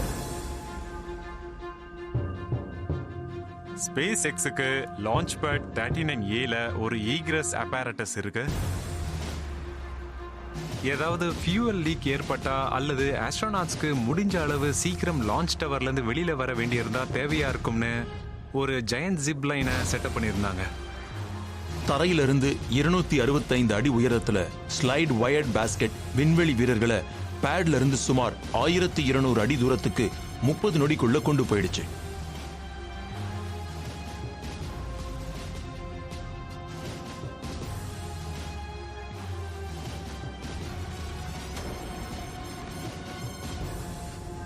அவங்களுக்காக ஆர்மர்டு வெஹிக்கிள் காத்திருக்கு. அவங்க அதுல ஏறினதும் அவங்கள பாதுகாப்பான இடத்துக்கு அது கூட்டிட்டு போயிடும். லான்ச் பேட் மட்டும் இல்லாம வேற விதத்திலையும் விண்வெளி வீரர்கள் ஆபத்து சந்திக்க கூடும். கடல் கொந்தளிப்போ புயலோ இருந்தா கேப்சூல்ஸ் கடல்ல மோதி விழும். அதனால மீட்கிறது சவாலாயிடும். வாட்டர் எக்ரஸ் டெஸ்டின் போது கேப்சூல் கடல்ல மிதந்துகிட்டு இருக்கும் போது ஏற்படுற எமர்ஜென்சி சிச்சுவேஷன்ல நாங்க க்ரூ மெம்பர்ஸை மீட்கிறதுக்காக பயிற்சி செய்வோம். கடல்ல லேண்ட் ஆகும்போது ஸ்பேஸ்கே போலனாலும் ஒருவர் சீக்கிரமே சிசிக்கு ஆயிடலாங்கிறது டீப் சி ஃபிஷிங் ட்ரிப் போனவங்களுக்கு தெரியும். அதனால தண்ணியில லேண்ட் ஆகுறது மன ரீதியான அம்சங்களை பொறுத்த வரைக்கும் ஒரு மாதிரியான சவால்னு சொல்லலாம். அதை நாங்க எப்படி சமாளிக்கிறோங்கிறத பொறுத்து. ஸ்பேஸ்ல இருந்து ஆஸ்ட்ரோநாட்ஸ் திரும்பும்போது அவங்க தண்ணியில லேண்ட் ஆவாங்க. அவங்கள ரெக்கவரி ஷிப்பால மீட்போம். முதல்ல என்ன செய்வோம்னா, நாங்க கேப்சூலுக்குள்ள போய் அவங்க ஆரோக்கியமா இருக்கிறத உறுதிப்படுத்திக்கிட்டு அவங்கள அங்கிருந்து எப்படி வெளியில கூட்டிட்டு வர்றதுங்கிறத தீர்மானிப்போம். அவங்க சிசிக்கு ஆகாம பாதுகாக்கிறதுக்காக அவங்கள ரொம்ப மெதுவா கூட்டிட்டு வர்றதை உறுதிப்படுத்திக்குவோம். அவங்க திரும்பி வரும்போது அவங்கள கம்ஃபர்டபுளா வச்சுக்க நிறைய விஷயம் செய்வோம். உங்களுக்கு ஒன்று தெரியுமா, ஆஸ்ட்ரோநாட்ஸாவும் டெஸ்ட் பைலட்ஸாவும் நாங்கள் இதை தான் செய்வோம். இந்த வெஹிக்கிளை முதல் முறையாக க்ரூவோட செலுத்தணுங்கிற வாய்ப்பை நாங்கள் தவற விடவே முடியாது. நாங்கள் பைலட் டெஸ்ட் ஸ்கூல் போகும்போது இந்த மாதிரியான வாய்ப்பு வரும்னு கற்பனை கூட பண்ணியிருக்க மாட்டோம். இது எங்களோட வாழ்க்கையில ஒரு வாட்டி கிடைக்கிற ரொம்ப பெரிய அற்புதமான வாய்ப்பு, அதிர்ஷ்டம்னு கூட சொல்லலாம்.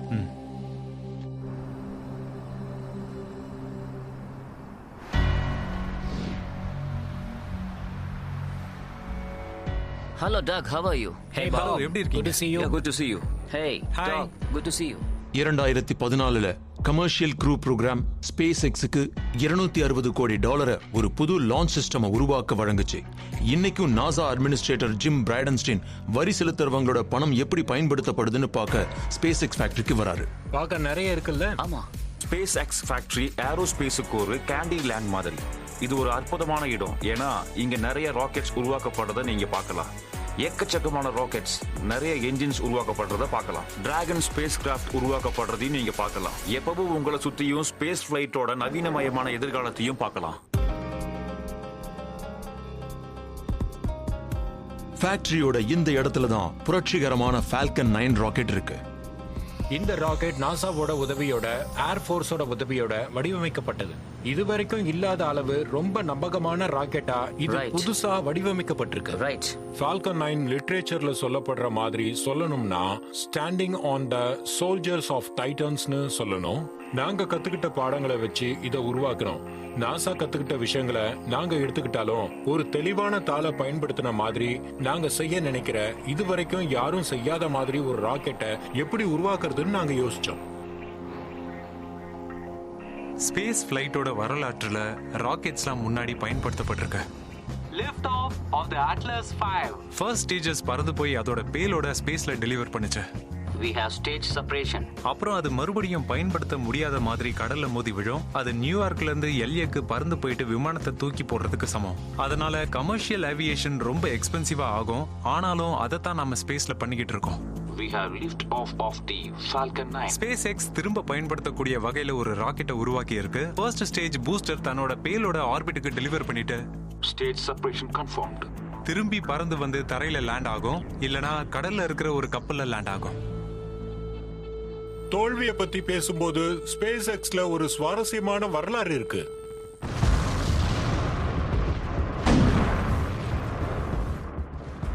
ஸ்பேஸ் எக்ஸுக்கு வெற்றிக்கான பாதையில தோல்வியை தவிர்க்க முடியாதுங்கிறது தெரியும். இப்போ அவங்க முதல் முறையா விண்வெளி வீரர்களை பறக்க வைக்கிறதுல இருக்கிற ஆபத்து ரொம்ப ரொம்ப அதிகம். நாங்க இதை வடிவமைக்கும் போதே இது திரும்பவும் இதே இடத்துக்கு வர மாதிரி வடிவமைச்சோம். இந்த ஸ்டேஜ் ரொம்பவே வலுவானது. அதுதான் இந்த வேலையை சரியா செஞ்சிருக்கு. ஃபால்கன் 9 ஸ்பேஸ் பிளைட்ல ஒரு பெரிய முன்னேற்றம். அது ஸ்பேஸ் எக்ஸோட லட்சியத்தை அடையவும், இறுதியா உயிர்கள் பல கிரகங்கள்ல வாழ்றதை சாத்தியப்படுத்தவும், ஸ்பேஸ் காஸ்ட குறைக்கவும் செய்யுது. இதுல ரொம்ப பெரிய சாதனை ஃபால்கனை திரும்பி வர வைக்கிற அதை தரையிறக்கிற திறன். இது கஷ்டமானது. இது ரொம்பவே கஷ்டமானது. ஸ்பேஸ் எக்ஸ்ல புதுமையான முறையில வடிவமைக்கும் போது ஏற்படுற தோல்வியையும் சேர்த்து நாம ஏத்துக்க தயாரா இருக்கணும். பல முறை ராக்கெட் பிசினஸ்ல தோல்வியை சந்திச்சா நீங்க கிராட்டர்ஸ உருவாக்குறீங்கன்னு அர்த்தம். இல்லனா அது பூமியில மோதி ஒரு பெரிய ஓட்டையை உருவாக்கிடும். நீங்க எதுவா இருந்தாலும் முன்கூட்டியே திட்டமிடணும். டெஸ்ட் பேஸின் போது நாங்க ஷிப்புக்கு நெருக்கமா போவோம். ஆனா நாங்க பக்கவாட்டுல போயிட்டு இருந்தோம். எங்களுக்கு ப்ரொப்பலன் தீர்ந்து போச்சு.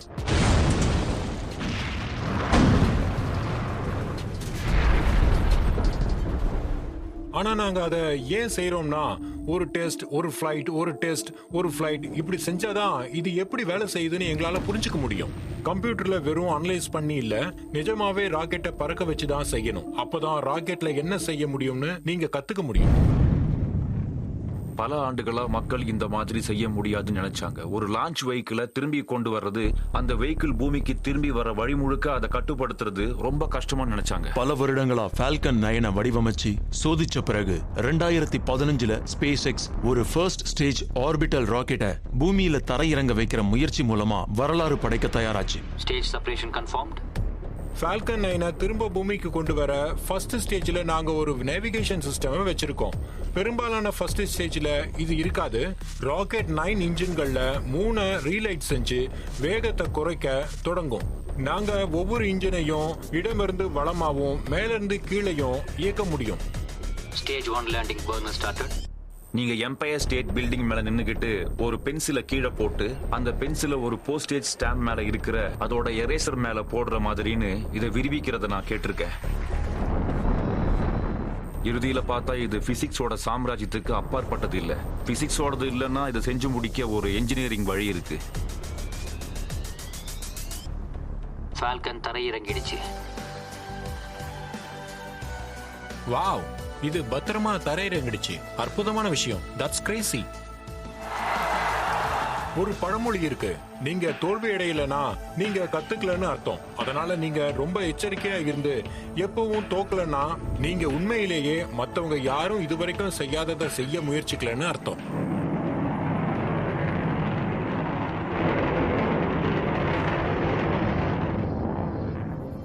நிறைய பேர் ராக்கெட் லேண்டிங்ஸை உண்மைன்னு நினைக்கல. நாங்க வீடியோவை ரிவர்ஸ்ல ஓட விடுற மாதிரி நினைச்சாங்க. சில பேருக்கு வாய்ப்பு இல்லாத மாதிரியும் சாத்தியம் இல்லாத மாதிரியும் இடையில குழப்பமா இருந்தாங்க. அது பாக்குறவங்களுக்கு அப்படிதான் இருக்கும். நீங்க பிசிக்ஸை பிரேக் பண்ணாத வரைக்கும் அது சாத்தியமே இல்லை. இப்போதைக்கு ஃபால்கன் 9 10 முறை பறக்கிற மாதிரி வடிவமைக்கப்பட்டிருக்கு. ஒவ்வொரு முறை நாங்க அதை புதுமைப்படுத்துவோம். அது வெஹிக்கிள் மெயின்டெனன்ஸ்னு சொல்லுவோம். அதனால இது 10 ஃபிளைட்ஸ்க்கு அப்புறம் காலாவதி ஆயிடும்னு அர்த்தம் இல்ல. இதுக்கு மாறா நாங்க அதை நெருங்கும் போது இன்னும் அதிக டெஸ்ட் பண்றதுக்கு பார்ப்போம். ஏன்னா ஃபால்கன் 9ஆல 10 ஃபிளைட்ஸ்க்கும் மேல பறக்க முடியும். நாங்க அதை மேலும் மேலும் முறைப்படுத்துவோம்.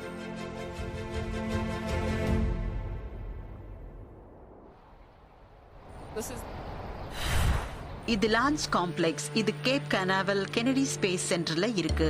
இந்த பில்டிங்ல எங்களோட லேண்டிங் பேட்ஸ்ல அல்லது ட்ரோன் ஷிப்ஸ்ல லேண்ட் ஆகி போர்ட்டுக்கு வந்த ஃபால்கன் 9 இருக்கு.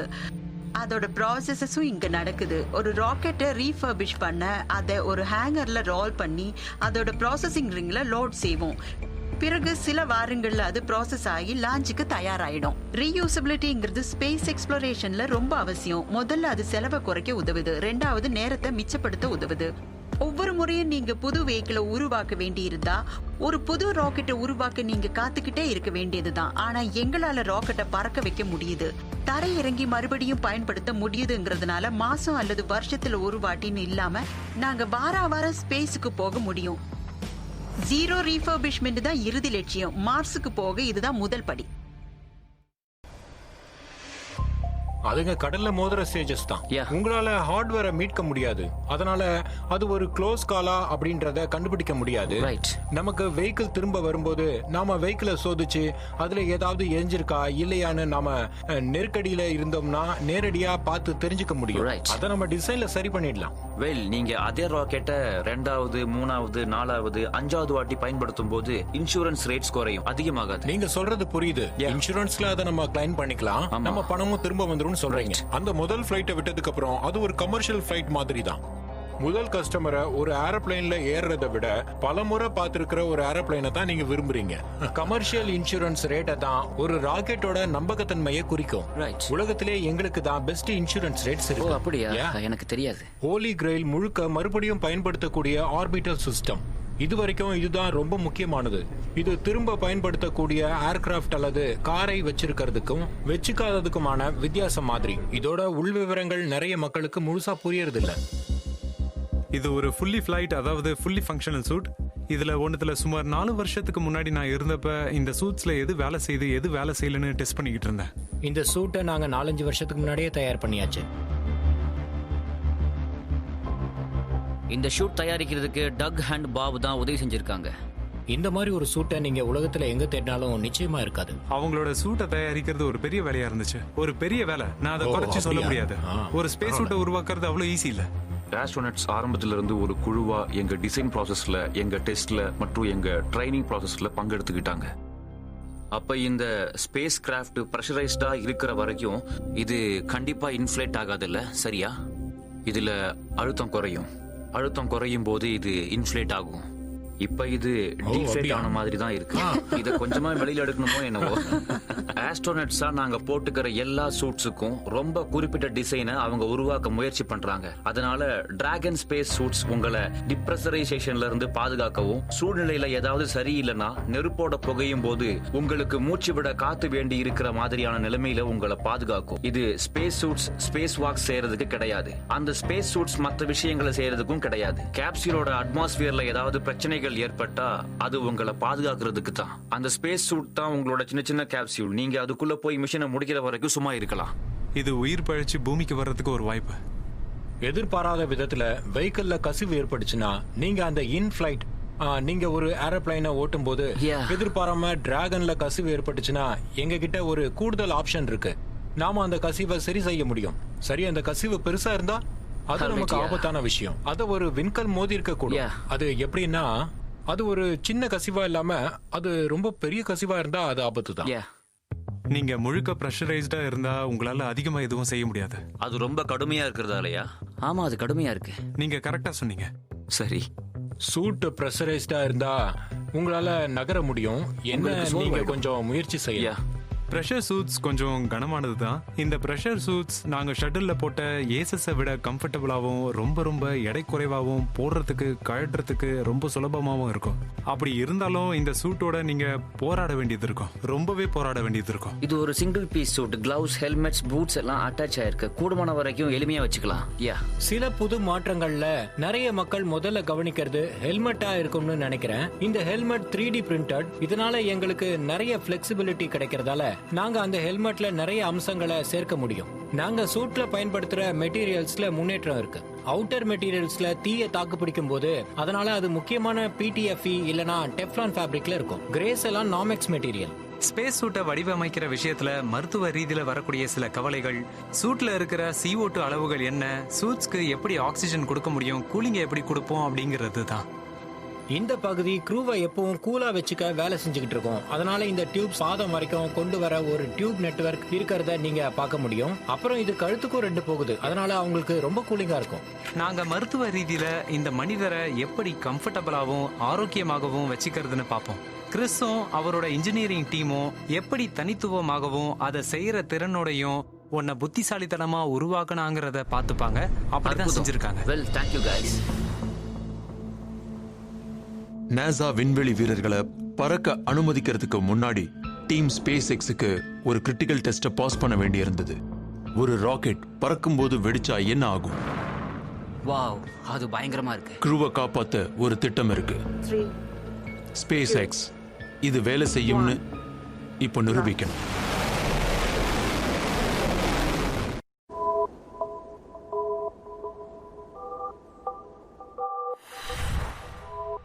க்ரூ டிராகன் கேப்சூலுங்கிறது க்ரூ இருக்கிற ஸ்பேஸ் கிராஃப்ட். அது முன்னாடி ஸ்பேஸ் எக்ஸ் ரீசப்ளை மிஷன்ல இன்டர்நேஷனல் ஸ்பேஸ் ஸ்டேஷனுக்கு கார்கோ எடுத்துக்கிட்டு போன டிராகன் கேப்சூலுக்கு பதிலா இயங்குது. ஆஸ்ட்ரோனட்ஸை ஸ்பேஸ் ஸ்டேஷனுக்கு கூட்டிட்டு போய் திரும்ப பூமிக்கு கொண்டு வர நாங்க பயன்படுத்த போற டிராகன் ஸ்பேஸ் கிராஃப்ட் ஒரு 21ஆம் நூற்றாண்டோட ஸ்பேஸ் ஷிப். க்ரூ டிராகனுக்குள்ள போய் பார்த்தப்போ என்னோட முதல் இம்ப்ரெஷன் எனக்கு ஆச்சரியமா இருந்துச்சு. இது உண்மையிலேயே ஒரு மாடர்ன் ஸ்பேஸ் வெஹிக்கிள். உள்ள டிசைன் ரொம்ப நேர்த்தியா இருந்துச்சு, ரொம்ப வசதியா இருந்துச்சு.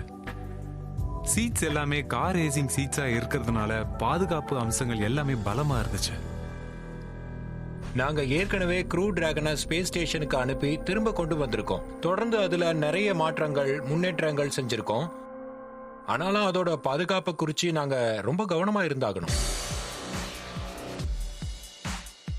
நேர்த்தியான கேப்சியூல்ல ஸ்பேஸ் சூட்டோட பயிற்சி எடுக்கிற அனுபவம் விலை மதிப்பில்லாதது.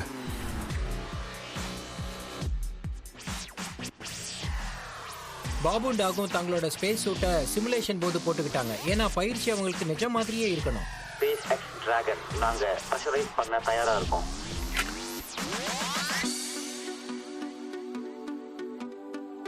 எல்லா எக்யூப்மெண்ட்டையும் போடும்போது ஒரு சூழல்ல உங்களை வசதியா இருக்க வைக்கும். அதனால எந்த அளவுக்கு அந்த சூட்ஸோட பயிற்சி எடுக்கிறோமோ அந்த அளவுக்கு ரியல் டேல நல்லா பண்ணுவோம்.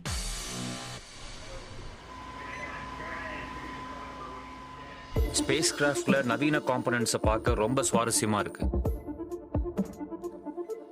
நீங்க ஷட்டிலுக்கு 2000 ஸ்விட்சுகளுக்கு, சர்க்யூட் பிரேக்கர், சீட்ஸ் எல்லாத்துக்கும் ரொம்ப நல்லா பழகிடுவீங்க. ஆனா பறக்கிறதுக்கு இது ரொம்ப வசதியான வெஹிக்கிள் இல்ல.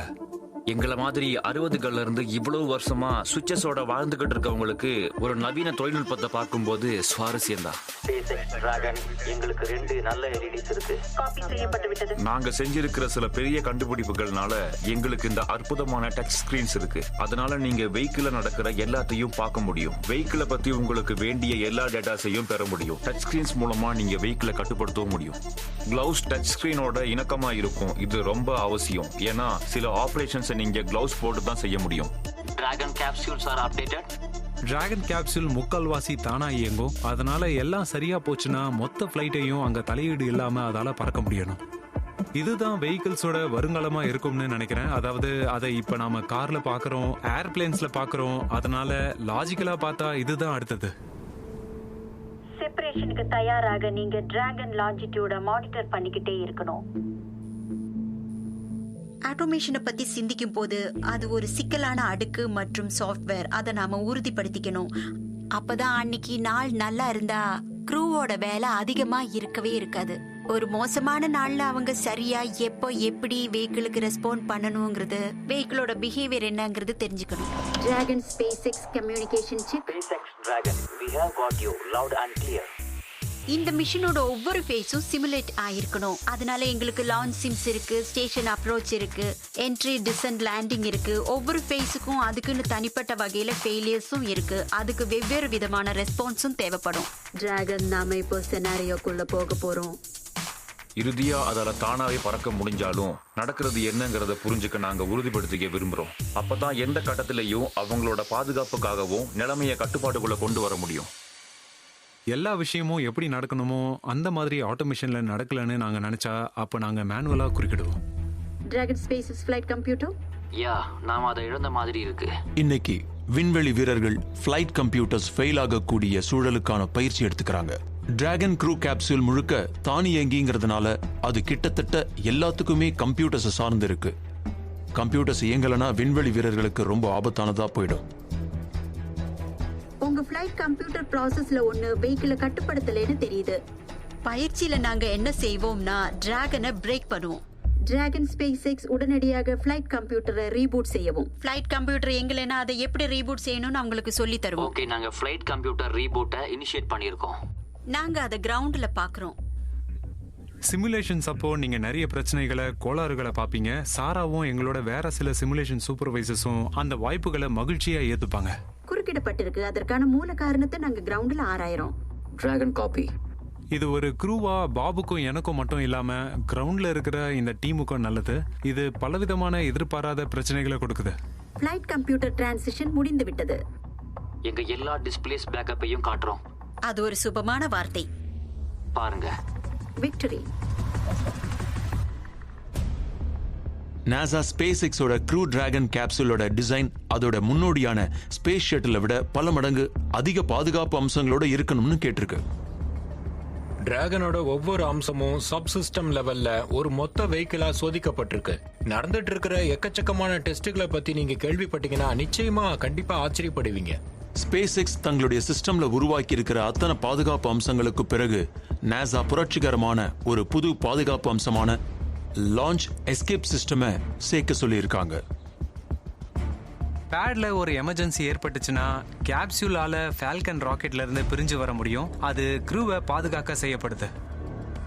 எங்களோட லான்ச் எஸ்கேப் சிஸ்டம்ங்கிறது மொத்த ஸ்பேஸ் கிராஃப்டுக்குமான ஒரு எஜெக்ஷன் சீட். ராக்கெட்ஸ்ல கோளாறு இருக்கிறத கம்ப்யூட்டர்ஸ் உணர்ந்தா ஸ்பேஸ் கிராஃப்ட் தானாவே அதுல இருந்து பிரிஞ்சு அதோட சூப்பர் டிராகோ என்ஜின்ஸை பயன்படுத்தி வானத்துல பறந்து பாதுகாப்பா தன்னோட பாராசூட்ஸோட கடல்ல விடும். இது க்ரூ ஃபிளைட்டை காப்பாத்தும். க்ரூ டிராகன் ஸ்பேஸ் கிராஃப்ட் 2 விதமான என்ஜின்ஸ் இருக்கு. முதல்ல 16 டிராகோ த்ரஸ்டர்ஸ். இவை சுமார் 45 கிலோ த்ரஸ்ட் கொடுக்கிற சின்ன என்ஜின்ஸ். அந்த என்ஜின்களை தான் நாங்க இன்டர்நேஷனல் ஸ்பேஸ் ஸ்டேஷன்ல டாக் பண்ண பயன்படுத்த போறோம். பிறகு 8 சூப்பர் டிராகோ என்ஜின்ஸ் இருக்கு. இது லான்ச் எஸ்கேப் சினாரியோல ஒரு எமர்ஜென்சி சூழ்நிலையை பயன்படுத்தும். இது ஆயிரக்கணக்கான கிலோ த்ரஸ்ட் கொடுக்கும்.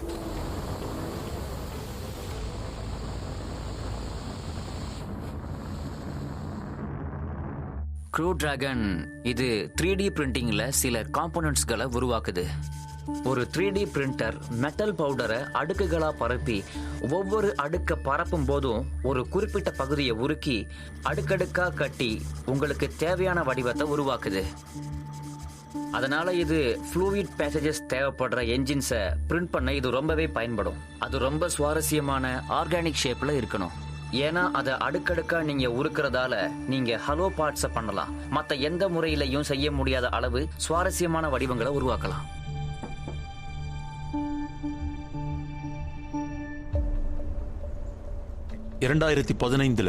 ஸ்பேஸ் எக்ஸ் அவங்களுடைய லான்ச் எஸ்கேப் சிஸ்டமோட பிரிலிமினரி பேட் அபார்ட் டெஸ்ட் பண்ணாங்க.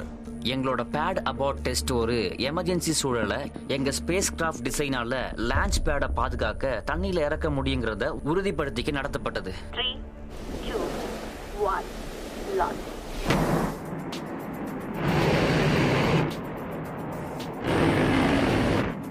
தப்பிக்கும் போது அவங்க 4 அல்லது 6 GS தான் புல் பண்ணுவாங்க. அதாவது பல்வேறு வேரியபிள்ஸ் மற்றும் சூழ்நிலையை பொறுத்தது. நான் என்ன நினைக்கிறேன்னா 3 GS கீழே ஒரு ரோலர் கோஸ்டர் இருக்கிற மாதிரி. 300 கிலோமீட்டர் ட்ரங்க் டிப்ளாய். Parachute on. 600 அடியை கடந்துட்டோம். பேட் அபார்ட் டெஸ்ட் வரப்போற இன்ஃபிளைட் அபார்ட் டெஸ்ட்ங்கிற ரொம்ப பெரிய சவாலுக்கு முன்னோடியா இருக்கு. இன்ஃபிளைட் அபார்ட்ங்கிறது அதே மாதிரியான ஒரு டெஸ்ட். ஆனா அதுக்கு வேற மாதிரியான கண்டிஷன்ஸ் இருக்கு. லான்ச் பேட்ல ராக்கெட்ல இருந்து பிரிஞ்சு வரதுக்கு பதிலா இன்ஃபிளைட் அபார்ட் டெஸ்ட் அட்மாஸ்பியர்ல பறந்துகிட்டு இருக்கிற ராக்கெட்ல இருந்து பிரிஞ்சு வரும். ராக்கெட்ல ஒரு கோளாறு இருந்தா இந்த இன்ஃபிளைட் அபார்ட் டெஸ்ட் கேப்சியூல் எப்படி தானாவே ராக்கெட்ல இருந்து வெளியேறி குரூவோட பாதுகாப்பை தண்ணிக்கு கொண்டு வரும்னு காட்டும். இன்ஃபிளைட் அபார்ட் டெஸ்ட்ல ஆபத்து ரொம்ப அதிகம். இது இறுதியான முக்கிய மைல்கள். இத ஸ்பேஸ் எக்ஸ் பாஸ் பண்ணாதான் அதால நாசா விண்வெளி வீரர்களை அழைச்சிட்டு போக முடியும். Ignition, lift off. 4, 3, 2, 1.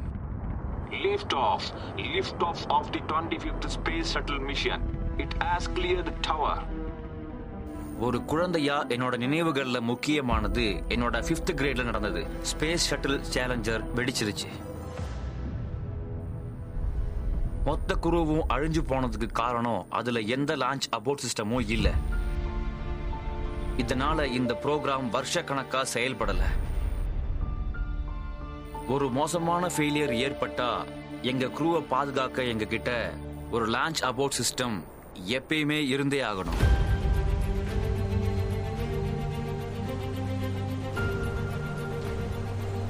Good afternoon. Thank you for joining us. SpaceX inflight abort test பத்தி மேலும் பேசுறதுக்காக இன்னைக்கு இங்க வந்திருக்கோம். இது ஸ்பேஸ் எக்ஸுக்கான டெமான்ஸ்ட்ரேஷன் மிஷன். இதன் மூலம் எங்களால எங்க கேப்சூலை ஃபால்கன் 9ல இருந்து பாதுகாப்பாகவும் நம்பகமாகவும் இஜெக்ட் பண்ண முடியும்னு காட்ட போறோம். இந்த டெஸ்ட் எங்களுக்கு ரொம்ப முக்கியம். நாசாவோட எங்களுக்கு வருஷக்கணக்கா இருக்கிற நெருக்கமான பார்ட்னர்ஷிப்போட உச்சகட்டம். பாபையும் டாகையும் ஸ்பேஸ் ஸ்டேஷனுக்கு கூட்டிட்டு போற டெமான்ஸ்ட்ரேஷன் 2 மிஷனுக்கு முன்னாடி நடக்க போற முக்கியமான விஷயங்கள்ல ஒண்ணு. ஸ்பேஸ் எக்ஸ் இந்த முக்கியமான இன்ஃபிளைட் அபார்ட் டெஸ்ட்டை பாஸ் பண்ணாதான் நாசா தன்னுடைய விண்வெளி வீரர்களை ஏற்றி செல்ல அனுமதிக்கும். விரைவிலேயே மனித உயிர்கள் இதுல முக்கியமான அம்சமா இருக்கிறதுனால எல்லா முன்னெச்சரிக்கையும் கண்டிப்பா செஞ்சாகணும். திட்டம் என்னன்னா டிராகன் ராக்கெட்டுக்கு மேல இருக்கும். ராக்கெட் கிளம்பும்.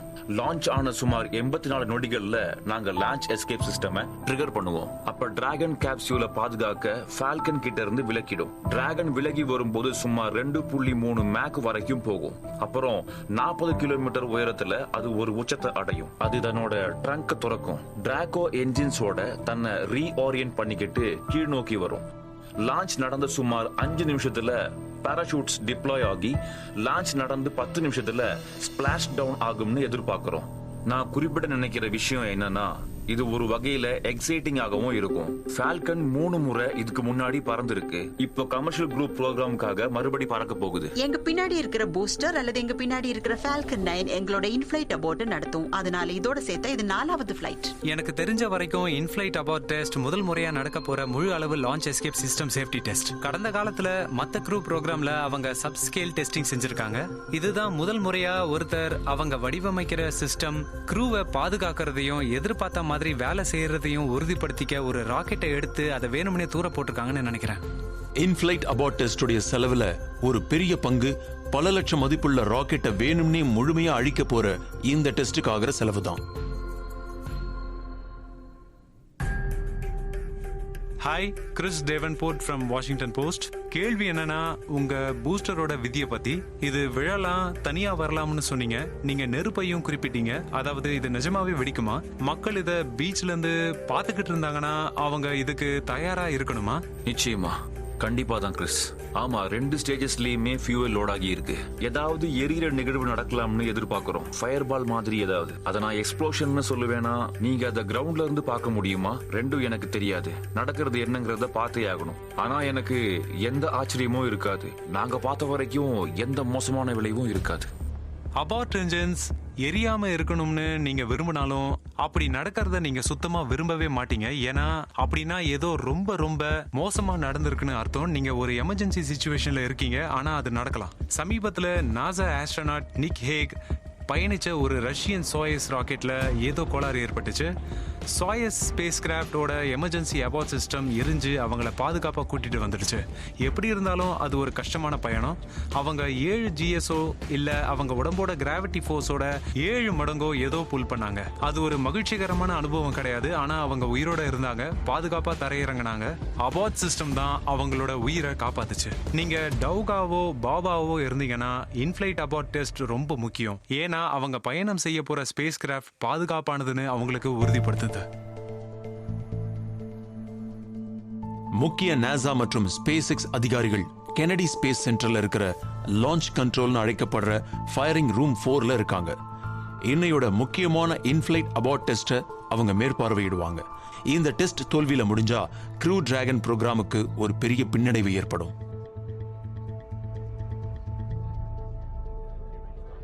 இந்த மிஷனை நாங்க முடிஞ்ச அளவுக்கு நம்பகமா ஆக்க எல்லாத்தையும் செஞ்சுக்கிட்டு இருக்கோம்.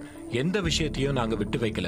100% வெற்றிக்கு எவ்வளவு நெருக்கத்துல வர முடியுமோ அவ்வளவு நெருக்கத்துல 1க்கு 2 முறை நாங்க எல்லாத்தையும் சரி செஞ்சு வைக்கிறோம். இந்த டெஸ்ட் மொத்த டீம் பத்தினது. NASA team, SpaceX team ஒன்னா இணைஞ்சு இந்த சிக்கலான வேலையை செய்யறாங்க. நாம ஒரு கேப்சூல் லான்ச் பண்ண போறோம். அதை கடல்ல போட போறோம். நாசாக்கும் ஸ்பேஸ் எக்ஸுக்கும் இடையில தேவையான ஒருங்கிணைப்பை டிபார்ட்மெண்ட் ஆஃப் டிஃபென்ஸ் செய்ய போகுது. மொத்த டீமும் அவங்களால ஒரு கேப்சூலை பத்திரமா தரையிறக்க முடியும். க்ரூ இன்போர்ட்ல இருந்தா அவங்கள பத்திரமா திரும்பி கொண்டு வர முடியும்னு காட்ட போறாங்க. இது இந்த டெஸ்ட் மூலமா நாங்க பார்க்க போறோம்.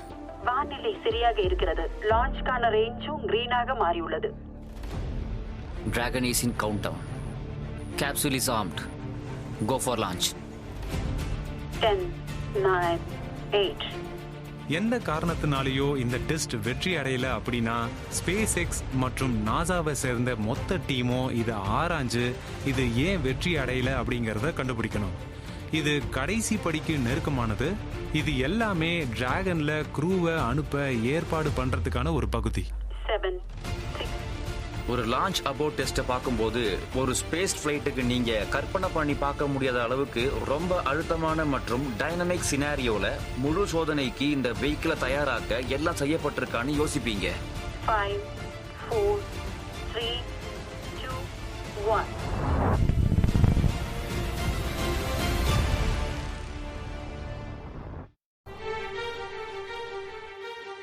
இதுதான் கடைசி படி.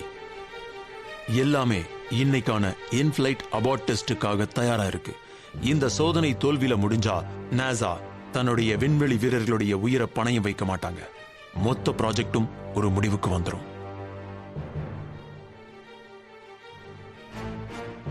10, 9, 8, 7, 6, 5, 4, 3, 2, 1, 0. Ignition. Lift off. Dragon. புறப்பட்டு விட்டது. இந்த உயிர் காக்கிறதுக்கான கேப்சூல் எஜெக்ஷன் வருஷக்கணக்கா தயாரிக்கப்பட்டு வந்தது. இப்போ சில நிமிடங்கள்ல முடிவுக்கு வந்துடும். ராக்கெட்ஸ் அடிப்படையில ஒரு கட்டுப்படுத்தப்பட்ட எக்ஸ்ப்ளோஷன் சொல்லலாம். அது ஒரு மாச வேகமான ஸ்பீடுல ஆர்பிட்டுக்கு அனுப்புது. எதையும் ஆர்பிட்டுக்கு கொண்டு போறதுல இதுதான் ஆபத்தான கட்டம். அதனால ஒரு ஃபெயிலியரை தூண்ட எது ஃபெயில் ஆக வாய்ப்பு இருக்கோ, அதாவது ராக்கெட்டை தூண்டி கேப்சூல் அதுக்குள்ள இருக்கிற விலை மதிப்பற்ற கார்கோவோட தப்பி பிழைக்கும்னு காட்டணும். அதுதான் முக்கியமான விஷயம். ஸ்பேஸ் எக்ஸ் ஒரு ஃபால்கன் 9 ராக்கெட்டையும் க்ரூ டிராகன் கேப்சூலையும் லான்ச் பண்ணியிருக்கு. ராக்கெட் சரியா வேலை செய்யலன்னு சிஸ்டம் கண்டுபிடிச்சதும் அபார்ட் ஆட்டோமேட்டிக்கா ஆக்டிவேட் ஆயிடும். ஒரு என்ஜின் ஃபெயிலியரின் போது எக்ஸ்ப்ளோஷன் அல்லது ராக்கெட் பாதை மாறி போகுங்கிற மாதிரியான சூழல்ல கிரவுண்ட் கண்ட்ரோலால அபார்ட்டை மேனுவலா ட்ரிகர் பண்ண முடியும். அதுதான் இந்த டெஸ்டின் போது நடக்கும். வெஹிக்கிள் ஒலியை விட வேகமா போகுது. அது மேக்ஸிமம் டைனமிக் பிரஷரா கடக்குது. ராக்கெட் சரியா இயங்கலங்கிறத கம்ப்யூட்டர் சென்ஸ் பண்ணதும் ராக்கெட்டுடைய கேப்சூலை சேர்த்து பிடிச்சிருக்கிற போல்ஸை ப்ளோ பண்ணும். Triggering launch escape initiated. பிறகு க்ரூ டிராகனோட சூப்பர் ட்ரெக்கோ இன்ஜின்ஸ் 10 நிமிஷத்துக்கு எரிஞ்சி கேப்சூலை பாதுகாப்பான இடத்துக்கு தள்ளுது. Wow! Super Draco escape thrusters வெஹிக்கிளோட இன்டிகிரேட் ஆயிருக்கிறதால ஆர்பிட் வரைக்கும் வரதுக்கான லான்ச் எஸ்கேப் கேப்பபிலிட்டி இருக்கு. இது வரைக்கும் வேற எந்த ஸ்பேஸ் கிராஃப்ட்லயும் இது இல்ல. It's not. That was at 9. ஓ, அது That's what. தூள் சிதறிடுச்சு. கிரவுண்ட் கண்ட்ரோலால அபார்ட் ட்ரிகர் பண்ணப்பட்டு சுமார் 10 நொடிகள்ல க்ரூ டிராகன் கேப்சூல் விலகிடுச்சு. எஜெக்ஷனுடைய ஃபோர்ஸால ராக்கெட் நிலையில்லாம ஆகி வெடிச்சிடுச்சு. ஆனா டிராகன் கேப்சூல் அதுக்குள்ள ராக்கெட்ல இருந்து 1.5 கிலோமீட்டர் தொலைவு பாதுகாப்பா போயிடுச்சு.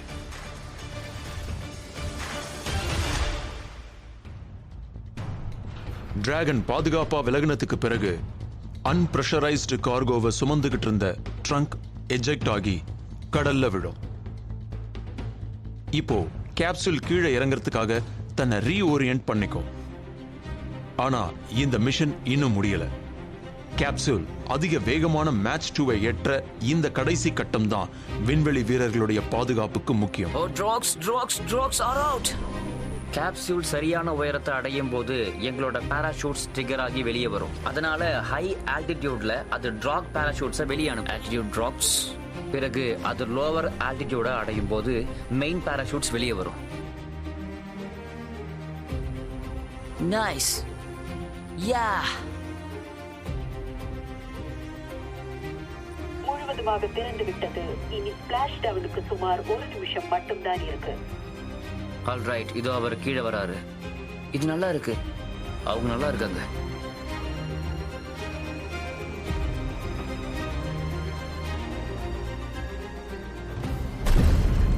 அது சரியா இருந்தது.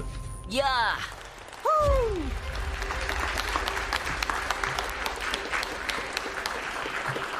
இதை முதல்ல இருந்து அதோட வெற்றிகரமான முடிவு வரைக்கும் பார்க்கும்போது இது உண்மையிலேயே பார்க்க வேண்டிய காட்சி. 2 டீம்ஸ்லயும் எக்கச்சக்கமான உணர்வுகள் இருக்கு.